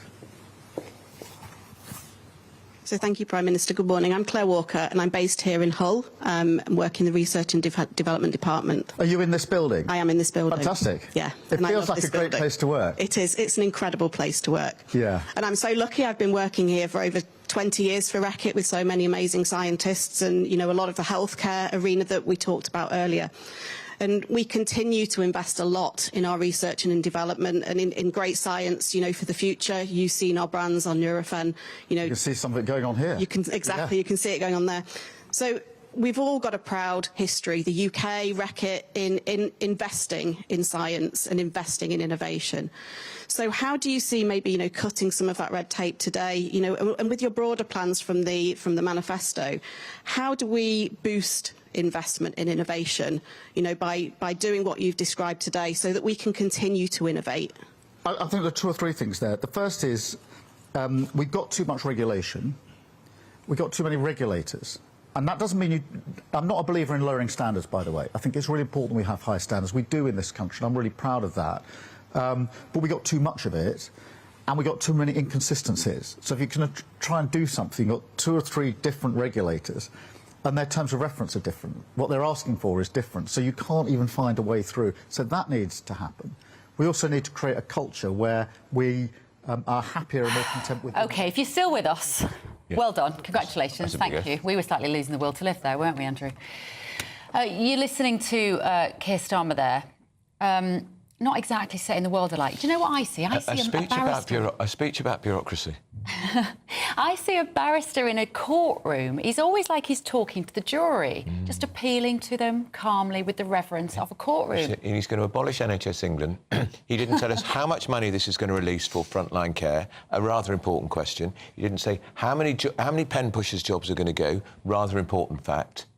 I wish it was Gogglebox, because you should have seen our reaction watching that. Let us know what you think. Maybe we're being a little too irreverent. Did you like that speech from your Prime Minister? gbnews.com/your say. I think now we're going to the news. No, we're not. Time's 11:04 and the civil service... the civil service overall, you've been listening to the Prime Minister. He has said that he's going to abolish NHS England and the money saved, didn't say how much, will be used for frontline care. And a terror cop-out. There's no change to the definition of terrorism after the Southport murders, but a new offence to cover lone individuals planning non-terrorist mass killings is recommended. Same thing. And Save Our Peers, GB News heads to Bournemouth and to Southport, where our peers are struggling to survive. I'm here on Bournemouth Pier talking to local businesses and local people to find out how economic pressures are making life tough here on the seaside.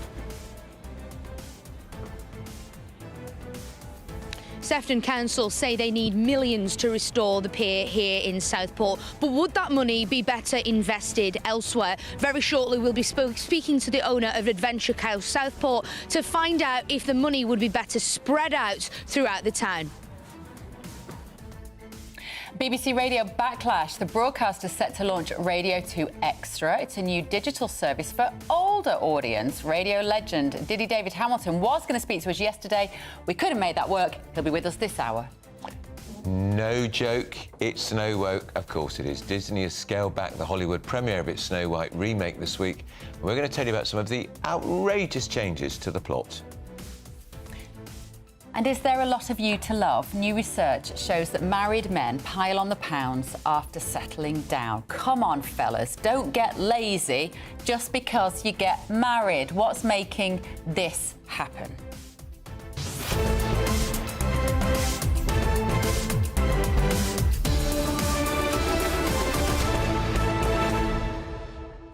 Christopher Hope is at this press conference with Sir Keir Starmer this morning. We're going to go back there. At the moment, he's talking to lots of members of the public, appearing to be sincere. Well, and employees. And employees of the organisation where he is. He's actually, I think he's at a company called Reckitt, which makes... It's a drug company. All sorts of... Of course he is. It's a global brand, and they make all sorts of drugs and cleaning products, etc. It's not a local company, you know. He'd never go to a little local small business, would he? British, you're always on the global stage, Sir Keir Starmer. Let's see what you've been saying at home. Chris says all the governments come in telling their staff they are behind them and will empower them, trust them, etc. Then the complaints start rolling in and they reverse their decisions. It's always the same. People will be on board with cutting the civil service, but I have a feeling he's making more out of this than is actually the case. If he's getting rid of 10,000 and there are 500,000 civil servants, is he really cutting the flab off the state in the way that they're doing in America with Doge and Elon Musk and Donald Trump? Not sure... I can't read that out. No, I can't read some of these out. You're all being a little bit naughty out there whilst we're watching... Was that over our Prime Minister's silken prose? Silken prose. We're going to be talking about peers in just a minute. Let's move on, because Keir Starmer's had a lot of our time this morning. Now, some of Britain's most famous peers are in peril. This comes as national insurance and energy price hikes on the horizon following Labour's controversial autumn budget. I have to tell you, when I was 8 years old, I won a talent show on the end of Ramsgate Pier. What were you doing? I sang songs from Sound of Music and a few other songs. Actually, it wasn't... That's lovely! The next day I was back there again, and I did a sing-song on the pier, and there was a collection. And a collection. And you took the money home with you, did you? I gave it to my mum and dad, and we had candy floss, and I bought my mum and dad cockles and mussels. Yuck! But you can remember it, you see. I've got a couple of pictures to show you. I like a pier, and obviously my children... This is one of my children and her friend. This was on Bournemouth Pier. This is just a couple of years ago. It's easy to be snooty, isn't it, about the old-fashioned seaside pier. There might be a lot of it that isn't particularly high-tech, but I love them. I think they are brilliant. These piers were built when we were good at stuff, when we were good at engineering. And it was a brag of the Victorian era, wasn't it, that we can build these incredible structures that go out so far into the sea on sand. They must have appeared like the stuff of magic when they were first built in the 19th century. And they are disappearing. That's the point here. That's why we're highlighting this. 40-odd have disappeared in the last few decades. We're now down to 60. And that's when you think how many... I think it's a shame. Yeah, it is. I would still, if we went to a seaside resort with my kids, we would find a pier, give them a pocket full of 2p pieces, go wild on the slots, kids, and Mummy will sit and have a coffee and a bit of candy floss. You can get your fish and chips, candy floss, toffee apples. Smell a pier. Where else you get a toffee apple? You can smell them. Right, let's go down to Bournemouth Pier, where Adam Cherry is, and in Southport is Sophie Reaper. Adam, let's start with you there in Bournemouth. What kind of condition is the pier? That was my kids we've just seen sat on Bournemouth Pier a couple of years ago. What's it facing now in terms of the challenges of the area? Well, about 10 years ago, the pier was renovated. Behind me is the first ever pier-to-beach zip line, which, if it stays open later and I'm brave enough, I might give it a go. But, you know, stay tuned on that. I'm not making any promises. It's in good condition, but obviously... the nature of the business is it's seasonal, right? It's March, it's very cold, it's a little bit early. There's not that many people here, and so they struggle at the best of times to make any revenue. And we're going to be talking to the owner of this pier in about an hour's time to ask him what it's really like to run a business like this. He's on the record already as saying that, you know, they're sort of struggling to make ends meet, and the rising energy costs, as you described, decreased footfall, make it really tough to keep the business afloat, to keep things going. And it would be a real shame. Andrew, you said just a few minutes ago that the number of piers in this country, which is sort of a staple of the seaside, staple of British culture in a way, is declining massively. And it would be a real shame because although, yeah, it's not very busy here right now, but imagine in the summer, it's great fun. The kids love it. It's very uniquely British. So I'm going to chat to those guys in about an hour, as I say, and find out how they're keeping things going despite pressure from following the pandemic, rising energy costs, the budget. There's a lot going on, so I'm really looking forward to chatting to them, and hopefully they'll come up with a solution and keep this going. Adam. Right, Sophie Reaper, what's going on in Southport? Southport is a place close to my childhood heart, and the sea goes out for about 35 miles. So I imagine they've got a very long pier in Southport, haven't they? Well, interestingly, Bev, the pier here in Southport is the second longest in the UK. It's beaten only by the pier in Southend. But unfortunately, we're not able to be stood on Southport Pier this morning because it's closed and has been since December of 2022. Now, the council here in Southport, they say that they need millions to try and restore the pier because as it stands, it's not safe for members of the public to be on it. However, that isn't necessarily a view that's shared by everyone. So to talk a bit about that, I'm joined now by Norman Wallace, who's the owner of Adventure Coast here in Southport. Norman, I know you feel that the money would be better spent elsewhere. Do you want to tell me why that is? Well, if you had a house and you had a leaky roof, you wouldn't go and buy a new sculpture to put in your garden, would you? You'd mend the leaky roof. And there are so many more things that kind of money could be spent on to improve so many things, not only in Southport, but in Sefton and everywhere else. You know, not everywhere's got a pier. Not everywhere needs a pier. Las Vegas hasn't got a pier. Florida hasn't got a pier. And there are lots of piers other places. We don't need it here. There's so many great things in Southport to come and see. We've got great parks, not one, but a multitude of great parks. Botanic Gardens, King Edward's Gardens, and we've got Adventure Coast. So many things. There's all work going on, making improvements. They've got the MLEC Centre being under construction now. It's a fantastic place to visit for everybody. It's a great place to live, to work and to visit. It's a really good place. We've still got all the amusement arcades. We've got beautiful Lord Street. It's a fantastic place. We don't need to spend so much money on a pier. We all want the pier to be there and working, but we've got to move forward to the future and not keep looking back to the past all the time. Now, I'm sure a lot of people would perhaps argue that piers are an essential part of British culture, of British heritage, of our history. Do you disagree with that? Or what about the safety element? If that money needs to be spent to reopen it, what about that? History and heritage is so important. It's very important, but we don't need a pier.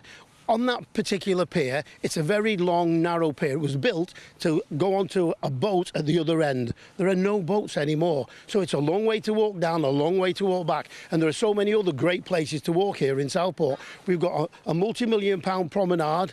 Not one, but three. We've got 3 promenades in Southport. Who else has got that? Who else has got a beautiful lake? Nowhere else in Yorkshire's got that. Nowhere else in Lancashire's got that. Nowhere else in Wales has got that. And nowhere in the southeast of England or west of England has got that. This is a fantastic place. The Victorians set us up, and we should be so proud, and we're so lucky to have that. So let's look after what we've got, but we don't have to spend ridiculous amounts of money on something that doesn't bring people to the town. Nobody gets up in Manchester or Liverpool in the morning and says, oh, let's go to Southport Pier today. Southport is open for business, and it's a fantastic place to come to. Norman, thank you so much for joining us this morning. Really interesting to hear that perspective there. Of course, there are other people who disagree that the pier is part of heritage and that it should be rejuvenated and made safe for the public once again. Whereas, of course, others will argue that that money could be better spent elsewhere. But we'll be here for the rest of the day, hearing some other views on Southport Pier. Thank you, Sophie. Can we just give that man the keys to Southport? I've never heard somebody do such a fantastic sales pitch for a British seaside town. That was remarkable. I'm booking my ticket, Sophie Reaper. Let him know. Thank you, Adam, as well, down in Bournemouth. We'll be going back to you throughout the day. You've all been getting in touch at home.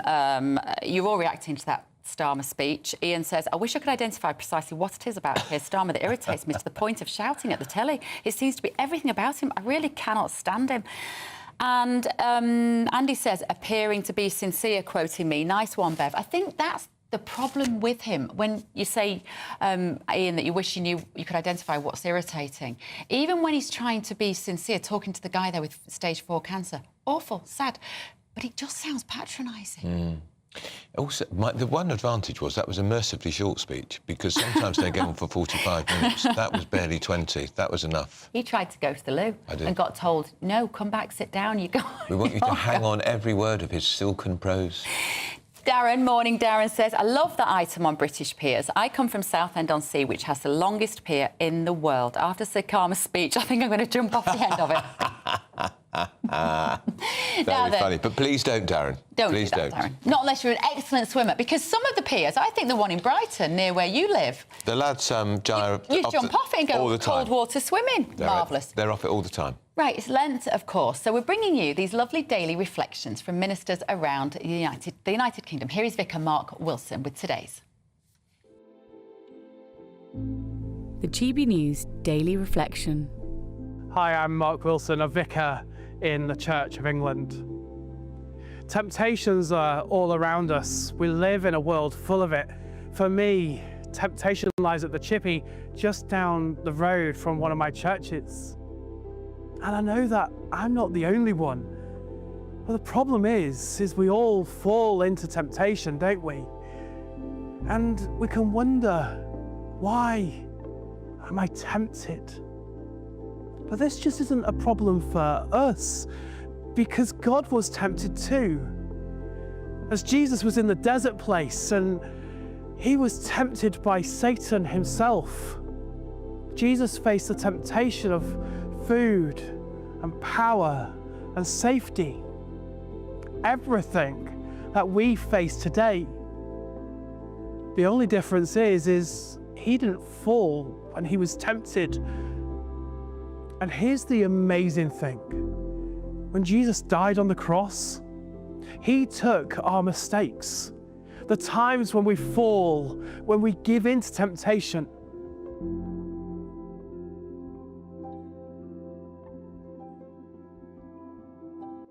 Well, that was lovely. It was all about temptation and that we mustn't fall into it. Jonathan Liss? No? Carol Malone? I didn't know I tempted you, sweetheart. I think we need to look at your clothes. Yeah. People were messaging in saying, did you run out of fabric for the arm on your jacket? This won't be satisfactory unless you stand up and give us a full... Look at that. Oh, ladies and gentlemen, we don't know what he came as. Is it nearly panto I came as someone super cool. This guy stopped me as I was walking out of the building just now and said, I really like your style, man. It made my day. I think he was taking the mick. Yeah. He wasn't taking the mick, Carol. Yeah. Are you sure? And he was a very, very well-dressed man. It's not St Patrick's Day today. Yes. That's March the 17th. It's always a good day to be stylish. You know, Always a good day to feel good about Jonathan, yourself. in a world of grey, a little colour, I don't mind. That's right. So much. It's good. Don't about your political opinions, but we don't mind your clothes. Do you have a specialised shop you go to? A special shop that you buy clothes? I'm pretty eclectic, actually. I think we need to leave it there, don't we? That's the word. Right. Does he pay for those clothes? Yeah, he did. Well, I don't have any brand deals yet, so... Carol Malone, should we talk about the sturgeon? Yes. Nicola Sturgeon. You want to discuss this, don't you? Leaving a toxic legacy, according to who? She's she said yesterday, she made a statement yesterday saying she's not going to stand for re-election in her seat, and I'm wondering why now. You know, she's had 20 years in the Scottish Parliament. She was one of the, you know, she was a huge figure in Scottish politics, the main anti-Brexit politician in this country. But of course, we know what happened with the SNP. It imploded. Operation Branchform is now looking into SNP funding and finance fraud. She was arrested, of course. She was arrested, and it's interesting. Denies, obviously, any responsibility. Of course she does. Well, we know that. But it's interesting. She remains the Crown. They call their Crown Prosecution Service there the Crown Office Prosecution Service. And they said yesterday that she remains under investigation. And I'm wondering if that has got anything to do with her not standing again and what might be released from that. I don't know. It's, you know... Because the Scottish election isn't until next year. It's not. But I pointed out in the Mail recently, she's only spoken 3 times since she stood down. So she said that's 2 years. Yeah, and she said in her speech yesterday, you know, I will continue to care about my constituents. Well, no, you haven't cared about in the past year when you've had the job. But it was interesting. Police Scotland detectives have been investigating her. They asked the prosecutors for guidance to the next steps. That was a statement that was put out. Now, I don't know what that means. But it is interesting what she's going to do now. She's going to do a memoir this year, I think, which is going to make a got an shed advance of over 300,000. Yeah. That's a lot in book terms. It really is. They obviously think people are going to buy it. Would you buy it, Jonathan Liss? You interested in what Nicola Sturgeon has to say? I probably wouldn't buy the book, but I'd listen to her talk about it.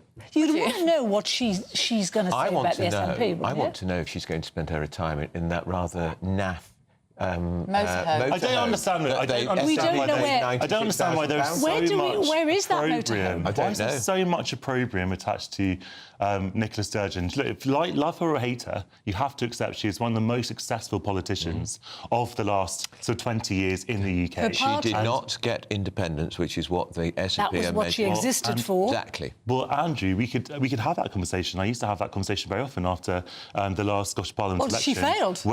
She did. The reason Miserably. The reason she failed is that the UK government, in particular one person in Downing Street, blocked a democratic mandate time and time again. Well, because they'd had a referendum. No. They had a referendum. The Scottish people voted overwhelmingly for a party that had a referendum in its election manifesto. Now, it wasn't a manifesto for independence, it was a manifesto for a referendum on independence, which the Scottish people overwhelmingly endorsed. In three successive elections, they endorsed a party that had a referendum in its manifesto. The actual referendum was not...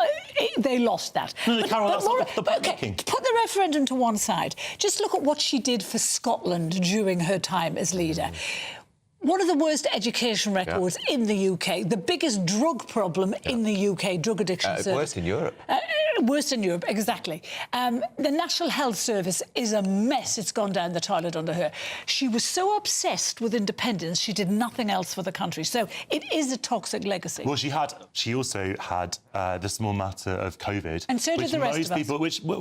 Most people agreed that she did a very, very good job. Their rollout of the vaccine was way slower than the UK, because for people to get the vaccine, in areas to get the vaccine, it had to go through 3 or 4 committees, and so delays happened, and deaths were blamed on that. So, no, she did not do a great job during COVID. No, I mean, look, I think that if you look at the overall sort of impact of COVID, for a long time, Scotland was doing better than the rest of the UK. I can't remember. I think it wasn't. Look, as much as I love talking about COVID, frankly, you're both wrong. So should we move on? When it comes to that issue, I'm afraid He's saying she did well. I absolutely don't think Carol, should we talk about? No, we've got to go back to. We've got to go back to Starmer. I think our very own Chris Hope is about to ask a incisive question. Must deliver for working people. So here's a challenge from GB News. Is today the day, March the 13th, you call time on woke diversity, inclusion and equity policies and tell civil servants to put the needs of taxpayers, not themselves, first? And to use to take example from Beth Rigby from Sky News, you said there that Russia is menacing our skies, our waters, our streets. Trump yesterday raised the spectre again of World War III. He said the same thing to you when you were in the Oval Office. Are you going to send British children to war, and how are you thinking about that right now? Well, Chris, every pound has to be spent rightly. Every pound we have at our disposal as a government is not our money, it's taxpayer money, it's your money. It's money that people have put in expecting the government to use it properly and wisely, and we must keep that in mind with every decision that we make, and that's why we're making the announcements that we make today. We're not slashing our commitment to equality and important issues like that. Nobody would expect that, but we are making sure we're stripping away what is unnecessary, and the examples are coming forward even today. On the bigger question, if you like, of the global stability, we are in a more volatile period now than I think most of us can remember. I certainly feel that, and most people I talk to certainly feel that. And therefore, what we've got to do is keep our eye on the prize, or what we need to do, which is a lasting peace in Ukraine and a secure peace in Ukraine. And that is why we are doing everything we can to ensure that there are negotiations, that those negotiations do lead to peace. It's got to be peace that allows Ukraine to be sovereign and secure. And it's got to be peace that lasts, because there have been settlements in Ukraine before, as you know, which have not been backed up. Nobody's defended the deal, and Putin's just crossed the line again when he wants to. That is not good for Ukraine, it's not good for Europe, and it's not good for us. Because the reason energy prices have gone through the roof in the last 3 years is because of conflict in Ukraine. Impact on your prices, on the cost of living here because of Ukraine. And already, as I say, Russia menacing our skies and our waters, and our streets, in fact, if you look at some of the incidents like Salisbury. So we have to keep our eyes on that prize. Everything I'm doing is intended to ensure that we keep the peace. Nobody wants conflict. And no Prime Minister wants to deploy our troops to conflict, but we do want to deploy them to keep peace. We do that in other countries to make sure that we don't have conflict, and that's why I'm working hard with others to make sure that when the question is asked, are the European countries prepared to play their part in making sure that a deal is defended, then the answer is yes. Obviously, it has to be done in conjunction with the US. I've been really clear about that, and we'll continue working to that end. I do think that the talks on Tuesday between Ukraine and the US were productive. I was very pleased to see that US intelligence and support went back into Ukraine. It's really important that that happened. And obviously, we're making further progress, and this Saturday I will convene international leaders again to progress this still further. But it's very important in a time like this to keep our eyes on what is it we're trying to achieve, and that is lasting and secure peace in Ukraine. Thank you, Chris. I've got Tim from BBC. I think we're regional as well here, Tim.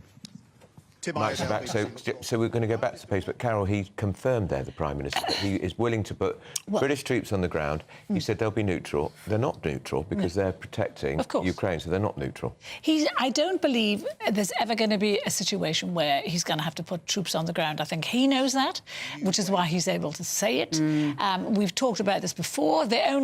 All of Europe, well, actually, and it's worth saying that this morning Giorgia Meloni pulled out of any peacekeeping force. Italian PM. And it's worth saying that the whole of Europe has already said they will only commit 15,000, 3 brigades of 15,000 troops at any one time. Now, Zelensky has said he would need 200,000 troops to control the border. And what happens if... So those 15,000 are no good. So what happens if Putin, who will not stop bombing Ukraine, even as the peace deal is being made, what happens if he decides to bomb those troops? Are they going to fight back? No, they're not. They're just going to be there to look. Well, that's why you have to have a ceasefire. That's what a ceasefire means. Obviously, you know, that Russia knows that if they were directly to engage some troops particularly from a NATO country, that would mean war. You think Putin's scared of that? Well, I don't know if he is. I don't know. I'm not a Kremlinologist in the sort of direct sense of the term, so I don't know what's going on inside his head. But what I do know is that Russia's saying they're not going to allow European peacekeepers on the ground. So if they're not going to allow it, that would suggest it's. And Trump would say you're not going to need it because it's going to be peaceful. So, let's move on, guys. We really want to. We've been trailing this story all morning, and our viewers want to know why men get fat, Carol, when they get married. Did your husband get fat after you got married? No. No, I did. Wouldn't dare. Well, let's face it, I've always got wouldn't have dared. this theory about the happy half stone, right? We get married and we get happy and we eat a bit too much. But I remember there was one point where I was at 15.5 stones and he said to me, you know how I always said I'd love you no matter how fat you got? And I said yes. He said, how fat are you intending to get? I said, because I've just looked at the rugby prop forward in the England team. He said, you're bigger than him. And that made me think, OK, I better go on a bit of a diet. I forget that now, because you are such a figure of fitness now. I forget that you used to be heavier. Not fit, thinner, but not fit. Wish I was. I wonder what that's all about. But why do men pile on fat? I've got one word for you, Andrew: sexism. It's because men feel that they can just look however they like, and women will still love them. But women feel they have to sort of look, eternally youthful, eternally slim and beautiful. Otherwise, their husbands will leave them for a younger model. This is the patriarchy in action. But what about the theory that some women like their husband to be chubbier? No, because other women don't stare lustfully. Well, I mean, women don't want their husbands it's not a to mindset that I could ever personally get behind. But I get it that some people have. But I think for the first time, probably in an age, I absolutely agree with you. I think men get lazy. I think they think I've got my woman. She's here. She's looking after me. He's getting cooked for. He's being cleaned for. So I think they probably just let go a bit. Yeah, and they think their wives will never dare to leave them for anyone else because you've never had it so good, darling. That kind of thing. Isn't it? Maybe they're just working so hard to provide for their families. They haven't got time to go to the gym. What was that stereotype? You just go, they don't have it so good, darling. What sort of stereotype was that? I like to keep people hating me, Andrew. What can I say? Well, you live up to it. You live up to it today, let me tell you. And that's even before they look at your suits. Somebody's got in touch to say, why are you dressed as a court jester? Yeah. Because the politics, if the cat fits. Do you know the theme music to Robin Hood? Riding through the glen, Robin Hood. Talking of music, should we just quickly do the happiest song of all time, the Daily Mail, which is what, Carol, what's the happiest song of all time? The favourite one is Walking on Sunshine by Katrina and the Waves. It's not mine, actually. I don't know. Do you remember a song? You're too young, Bev, but Pierce might. A song called San Francisco, Scott McKenzie. Oh, that's a lovely song. Are you going to San Francisco? And that kind of... That was like a hippie song. Yeah. And that kind of personified my youth. It's a bit woke, though. Be sure to wear some flowers in your hair. Well, you might get transvestigated with that these days. Well, not back then. Number 2, Here Comes the Sun, the Beatles. Oh, my favourite song. I play it every March. So, Bev, what's yours? Well, happy song. They're all. I find it really difficult to pick particularly. You don't have to have these ones, but just generally your favourite. I hate that song. Know. By Ferrari. Good Vibrations is quite good. Yes. Beach Boys. Yes, that's in the top 10. I saw them play it in Australia. number 8. And it was amazing. Oh, no, I love them. Living on a Prayer, Bon Jovi at number 10. Living on a Prayer, that's not particularly... Also, you really got me by the Kinks. I've been listening to that lately. That's just such a fantastic beat. It just sort of lifts me up. This one here, the one by Pharrell Williams, remember when that first came out? Because I'm happy, happy alone. I find it the most irritating song. We did say that item might not work if we didn't have the songs. Instead, we listened to our awful singing. Thank you for bearing with us.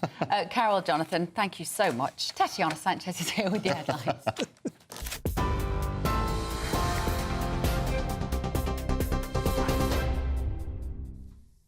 Thank you. The top stories. The Prime Minister says the British state is weaker than it's ever been as he confirmed plans also to abolish the arm's-length body NHS England. Sir Keir said this will bring management of the NHS back into democratic control, adding the healthcare system will refocus on cutting waiting times in hospitals. Sir Keir also said global changes mean now is the time for greater urgency and to go further and faster in delivering reform. He promised to slash the cost of red tape as he also set out his plan to reshape the state to cope with an era of instability, and he also confirmed cutting the cost of regulation for business by 25%. Sir Keir says strength abroad demands security back at home. National security is economic security. And strength abroad, and we definitely need that more than ever at the moment, but that demands security back at home. Because, look, you're not strong if your energy security is exploited by Putin. You're not strong if 1 in 8 young people are not in education or work. And you're not strong if you lose control of your public finances and you can't build your industries. So that is the test of our times. The goal of my plan for change. National security for national renewal. Elsewhere, terror-related arrests have hit a 5-year high, with 248 last year. Commenting on the release of the data today, Senior National Coordinator for Counter-Terrorism Policing, Vicky Evans, said for the last 18 months, counter-terrorism policing has been operating at a very high operational tempo, and it's no surprise to see our teams arrested well over 200 people last year. Since March 2017, counter-terrorism policing and MI5 have together disrupted 43 late-stage attacks from taking place. And the Court of Appeal has been told the father of Sarah Sharif should have been given a whole life order for his daughter's murder. Irfan Sharif and Bainash Batul were jailed for life with minimum terms of 40 years and 33 years respectively in December last year, after being found guilty of the 10-year-old's murder. Sarah's uncle Faisal Malik was found guilty of causing or allowing her death and jailed for 16 years. In a televised sentencing in December, Mr Justice Kavanagh said Sarah's death was the culmination of years of neglect, frequent assaults and what can only be described as torture, mainly at the hands of Sharif. All three are bringing bids to challenge their sentences at the Court of Appeal. And those are the latest GB News headlines for now. More news from me in half an hour. For the very latest GB News direct to your smartphone, sign up to News Alerts by scanning the QR code or go to gbnews.com/alerts.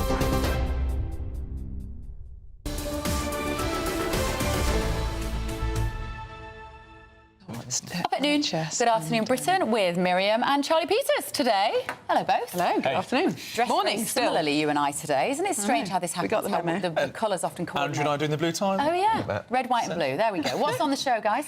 Well, we're going to start off looking at what Keir Starmer's just announced, so scrapping NHS England, which is an enormous move. I think a lot of people will support that, scrapping a second layer of bureaucracy. And yet but he still managed to make it sound really uninteresting. Well, perhaps that's the magic ingredient to getting this stuff through. You know, if a boisterous Tory sells it, people think it's bluster and silly. But if you just stealthily push this stuff through, it all goes well. What he didn't tell us was how much it's going to save, how many people are going to lose their job, How many extra doctors, nurses, appointments, hospital? Well, I think he said he's going to halve the number of people at NHS headquarters. And, of course, it will save money. But I think the really important political point here is they're bringing the health service back under political control. And the kind of Blairite mantra that the Tories did carry on was to try and depoliticise everything under the idea that this will somehow make things better. But, of course, politicians have to make decisions in the round, whereas individual organisations like NHS England and Quangos and things like that only stick to their own issues. So I personally think this is good for democracy. Right, it's interesting. Yeah. Yeah. Right, I think. What I always found fascinating was how, in the pandemic, the Public Health England became the UK Health and Security Agency. Why do you need to be security tied to health? I never explained that. They pushed that through quietly, didn't they? Anyway, Miriam and Charlie will be here from midday, but up next, after casting aside their older radio listeners, find out how the BBC have come grovelling back to them, possibly you, and will you tune in? Hopefully not, but you will stay here with us on GB News.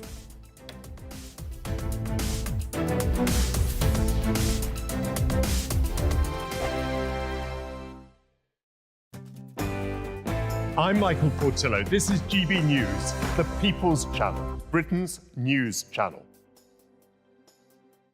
Headliners on GB News 11 p.m. every night. It's got 3 top comedians going through the next day's newspapers so you don't have to read them, which is great. That's a good point. He's lying. I mean, maybe he's not lying. That's Headliners every night from 11 p.m. and 5 a.m. as well on GB News, Britain's news channel. Join me, Camilla Tominey, for a frank and honest discussion with those in power that cuts through the spin and gets to the heart of the issues shaping our nation. You haven't confirmed that you want to stand as leader, but you haven't ruled it out either. This report basically says that he's not fit to stand trial. Is he indecisive? Incompetent? I deliver the dose of reality Westminster needs. That's the Camilla Tominey Show at 9:30 every Sunday on GB News, the People's Channel, Britain's news channel. Hi, I'm Michelle Dewberry, and my show is your opportunity to cut through all the noise and dive in headfirst to some robust debates. Ideas clash. Situation, isn't it? No, because the failure is you're deliberately avoiding my point. Nothing's held back. And if you think this is the end of it, wait for more. And we do not shy away from the difficult stuff. Sometimes I want to shake people and say, if only you understood. So join me on Jubes & Co. weeknights at 6 p.m. only on GB News, Britain's news channel. Mornings don't have to be tiresome, especially if you have the right company. Wake up to news as it happens, opinion and debate, and of course, a little bit of entertainment too. Because when the kettle's on, we're on. That's Breakfast on GB News, a show worth waking up for. Every morning from 6 a.m. Only on the People's Channel, Britain's news channel. We'll spread the news, you spread the word. Exciting news. Every Friday, my Patrick Christie's Tonight Show is going to have a twist to it. We're welcoming some special guests. You. That's right, on Fridays, I'm going to be doing my show in front of a live studio audience because this show is about you and what you have to say. It's going to be the same big debates, same big topics, same big opinions. But every Friday night at 9 p.m, you are invited to come on down to Patrick Christie's Tonight to be a part of the action. Only on GB News, the People's Channel, Britain's news channel. The royal family is an enduring symbol of tradition, unity and pride for Britain. At GB News, we celebrate what makes this country great. In our new royal newsletter series, you can join me, Cameron Walker, for Inside the Palace, an exclusive look every week that takes you beyond the gates and brings you the very latest from those at the heart of the monarchy. Never miss a royal moment again. Sign up now. Go to gbnews.com/royal newsletter and get the latest straight to your inbox.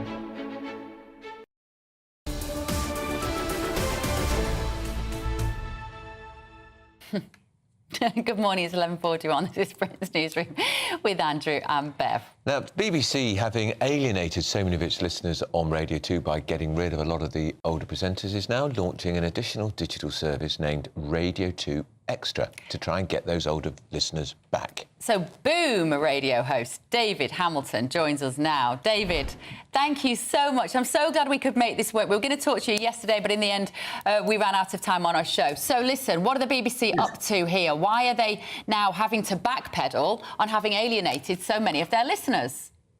Well, as you said some time ago, Radio 2 let their older presenters go, and they were aiming for a younger audience. So Boom Radio came along 4 years ago and has been a great success. And now the BBC wants to do their own version of Boom Radio and claw those listeners back.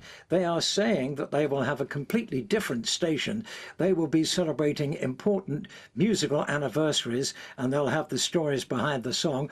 But that's what we do. We're doing that anyway, so they're just going to copy what we're doing.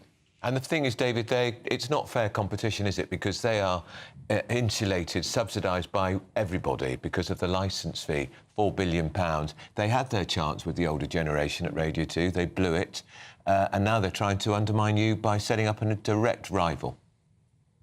You're absolutely right. I mean, it's really like David and Goliath. I mean, we are a tiny station. Everybody's broadcasting from home. This is my home studio upstairs. This is where I broadcast from every day. And they have the facilities to promote their new station on all the television stations. They don't need advertising. The funny thing about it is that they've been making cuts in BBC local radio and pleading poverty. And there is no local radio now. Local radio is really regional radio because so many stations are networking shows. So where does the money come from? That's what I'd like to know. Where are they getting the money from to do this? It's a very uneven playing field, and as you say, it really is very unfair. David, do you mind if I tell the audience your age? If you know it, you're welcome to... Well, I know it. Well, if the internet is right, you are a remarkable 86. And here's the thing, David. I wrote this in my column the other day in the Mail. You may not have spotted it. David Hamilton has just signed a new contract with Boom Radio at 86. And he said, I hope my contract lasts longer than I do. I did see it in your column. As a matter of fact, thank you very much for that, by the way. I did mention it on my show later in the day. But yes, I mean, if you're 86 and you're offered a 2-year contract, it's quite remarkable, isn't it? So obviously they think that I'm going to be here for a while yet. But it's great. I mean, I love my work. Why would you retire? You don't retire from something you love. So you only retire from a job that's boring. So I should just go on, I hope. And what are you better at now at 86 in your job than you maybe weren't as good at when you were 26? Well, that's a very good question. One thing that has changed is you can't say a lot of things that you used to say. Yeah. I used to say very cheeky things on the radio, but almost anything you say that is cheeky now is going to offend somebody. So I have to think twice. I have to say the second thing that comes to my mind and not the first. Can I just say quickly, coming back to the BBC, was that, you know, I worked for the BBC for 25 years in the 60s, 70s and 80s, and in those days it was a wonderful organisation to work for, and its news service around the world was just regarded as the most impartial and unbiased, and I don't think people would say that today. And that there's been such a change in the BBC that it saddens me. And with this particular thing, I mean, for them to, I think they're better than that, and they should be bigger than that, rather than copying somebody else and doing what they're doing. David, you're amazing. You are amazing. And we thank you so much for joining us this morning. I really hope that I could be as switched on as that. And he's a legend. You are a legend, David Hamilton. I used to listen to you when I was a young man, very young boy. I thought you were similar age, you two. If I look like anything half as good as that at that age, my word. Isn't he amazing? We've got to read a statement out. We have to read these statements because it's called Balance. Lorna Clark, the BBC's Director of Music, said, our music extensions allow us to support new music, showcase British talent, resurface performances from our unrivalled archive and to help audiences, I'm reading it as boring as I can because it's so boring, audiences discover a greater range of music than what's available on the market. Now then, let us know your thoughts on all of that. gbnews.com/your say. First, though, let us see what is happening in some of the warmest countries if you're looking for some winter sun.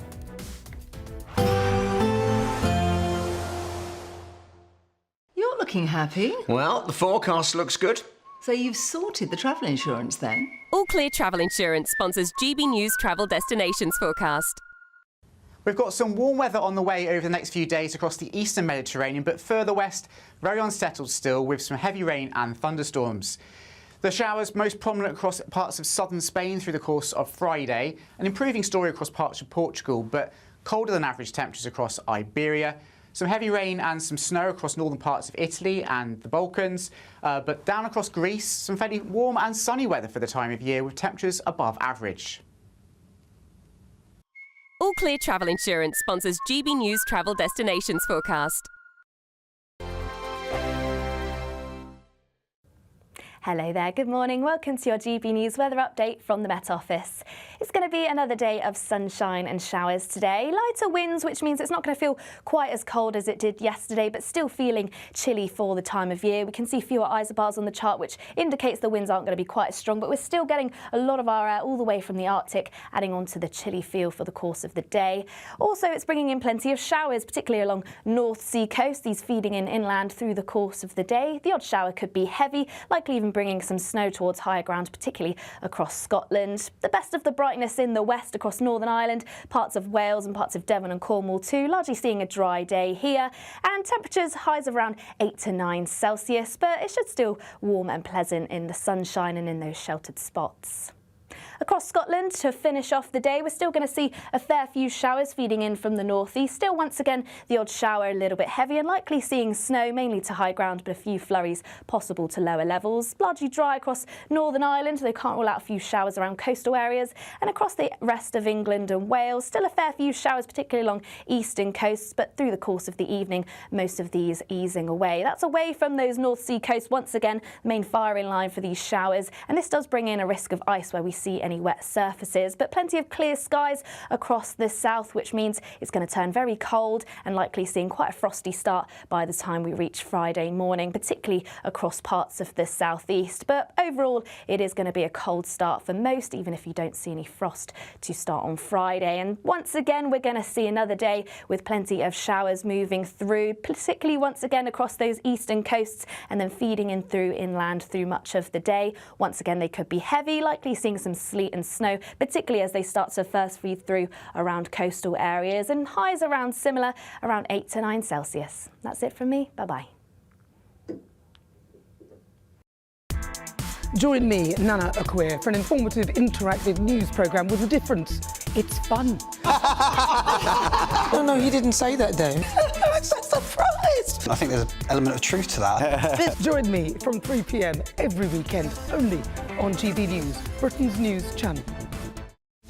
This is Britain's Newsroom, where your voice matters. It's just astonishing. With expert analysis and honest opinion, we don't just keep you informed. We bring you unique perspectives you won't see anywhere else. Can't argue with any of that. When the news happens, it happens here. On Britain's Newsroom, weekdays from 9:30 a.m. Only on GB News. Headliners on GB News 11 p.m. every night. It's got 3 top comedians going through the next day's newspapers so you don't have to read them, which is great. That's a good point. He's lying. I mean, maybe he's not lying. That's Headliners every night from 11 p.m. and 5 a.m. as well on GB News, Britain's news channel.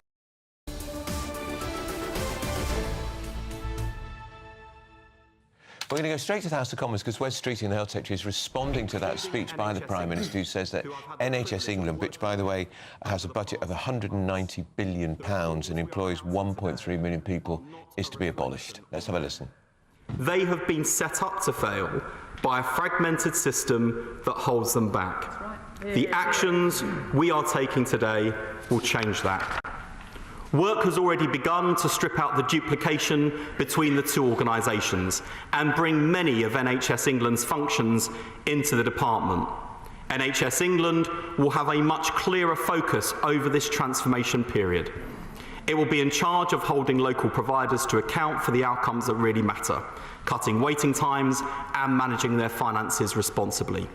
And it is tasked with realising the untapped potential of our National Health Service as a single-payer public service, getting a better deal for taxpayers through central procurement, being a better customer to medical technology innovators to get the latest cutting-edge tech into the hands of staff and patients much faster, and being a better partner to the life sciences sector to develop the medicines of the future. Over the next 2 years, NHS England will be brought into the department entirely. These reforms will deliver a much leaner top of the NHS, making significant savings of hundreds of millions of pounds a year. That money will flow down to the front line to cut waiting times faster and deliver our plan for change. By slashing through the layers of red tape and ending the infantilisation of frontline NHS leaders, we will set local NHS providers free to innovate, develop new productive ways of working and focus on what matters most, delivering better care for patients. Madam Deputy Speaker, I cannot count the number of Conservatives who have told me in private that they regret the 2012 reorganisation and wish they had reversed it when in office. But none of them acted. They put it in the too difficult box while patients and taxpayers paid the price, because only Labour can reform the NHS. And Madam Deputy Speaker, the government is proving that only Labour can be trusted to reform the state. The Prime Minister has committed to cutting the number of quangos. Today, we are abolishing the biggest quango in the world. I'm delighted that Sir James Mackey will be leading the transformation. So that is Wes Streeting, the Secretary of State for Health, talking about the axing of the body, NHS England, which was set up, I think, by Andrew Lansley was the Secretary of State for Health, I think. It's effectively, he says they're going to cut bureaucracy. It employs directly as bureaucrats 13,000 people. They say it will cut 6,500 people. It's still small beer, but it's probably the right direction to travel. Is that enough? Now, I will be hosting Patrick Christie's show tonight at 9 p.m. and also tomorrow night. Very exciting. But otherwise, the two of us... Are you going to change your dress? I will change my dress, but otherwise, the two of us will be back on Monday morning Looking forward to it. as well, and we'll see you then. See you later. Miriam and Charlie next. Yes, well, we're going to be carrying on looking at that story. Wes Streeting announced the scrapping of NHS England. Is this good news for the health service to take it out of political control? And we'll also be with Mark White, hearing more about the proposed terrorism legislation changes, or indeed lack thereof. Lots more coming up on Good Afternoon Britain. Don't go anywhere.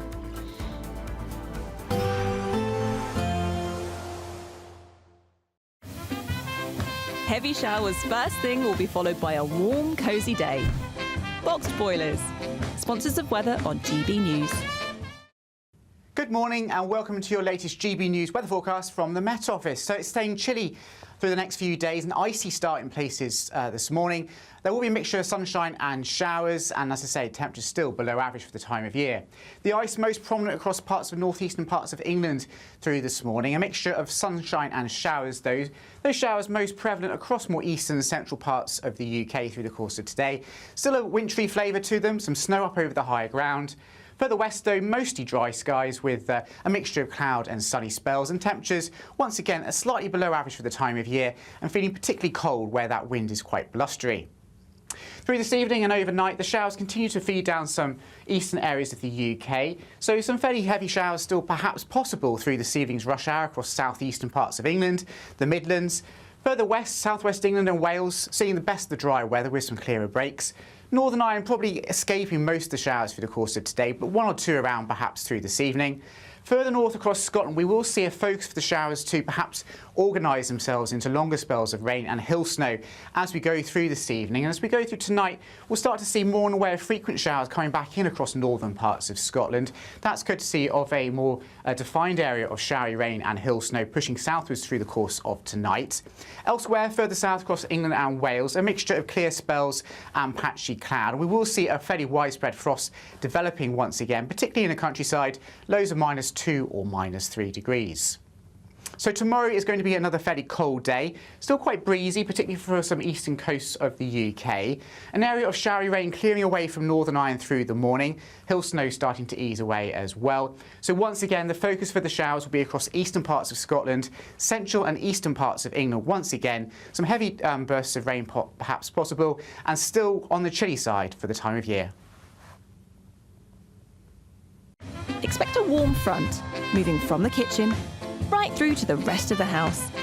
Boxed boilers, sponsors of weather on GB News.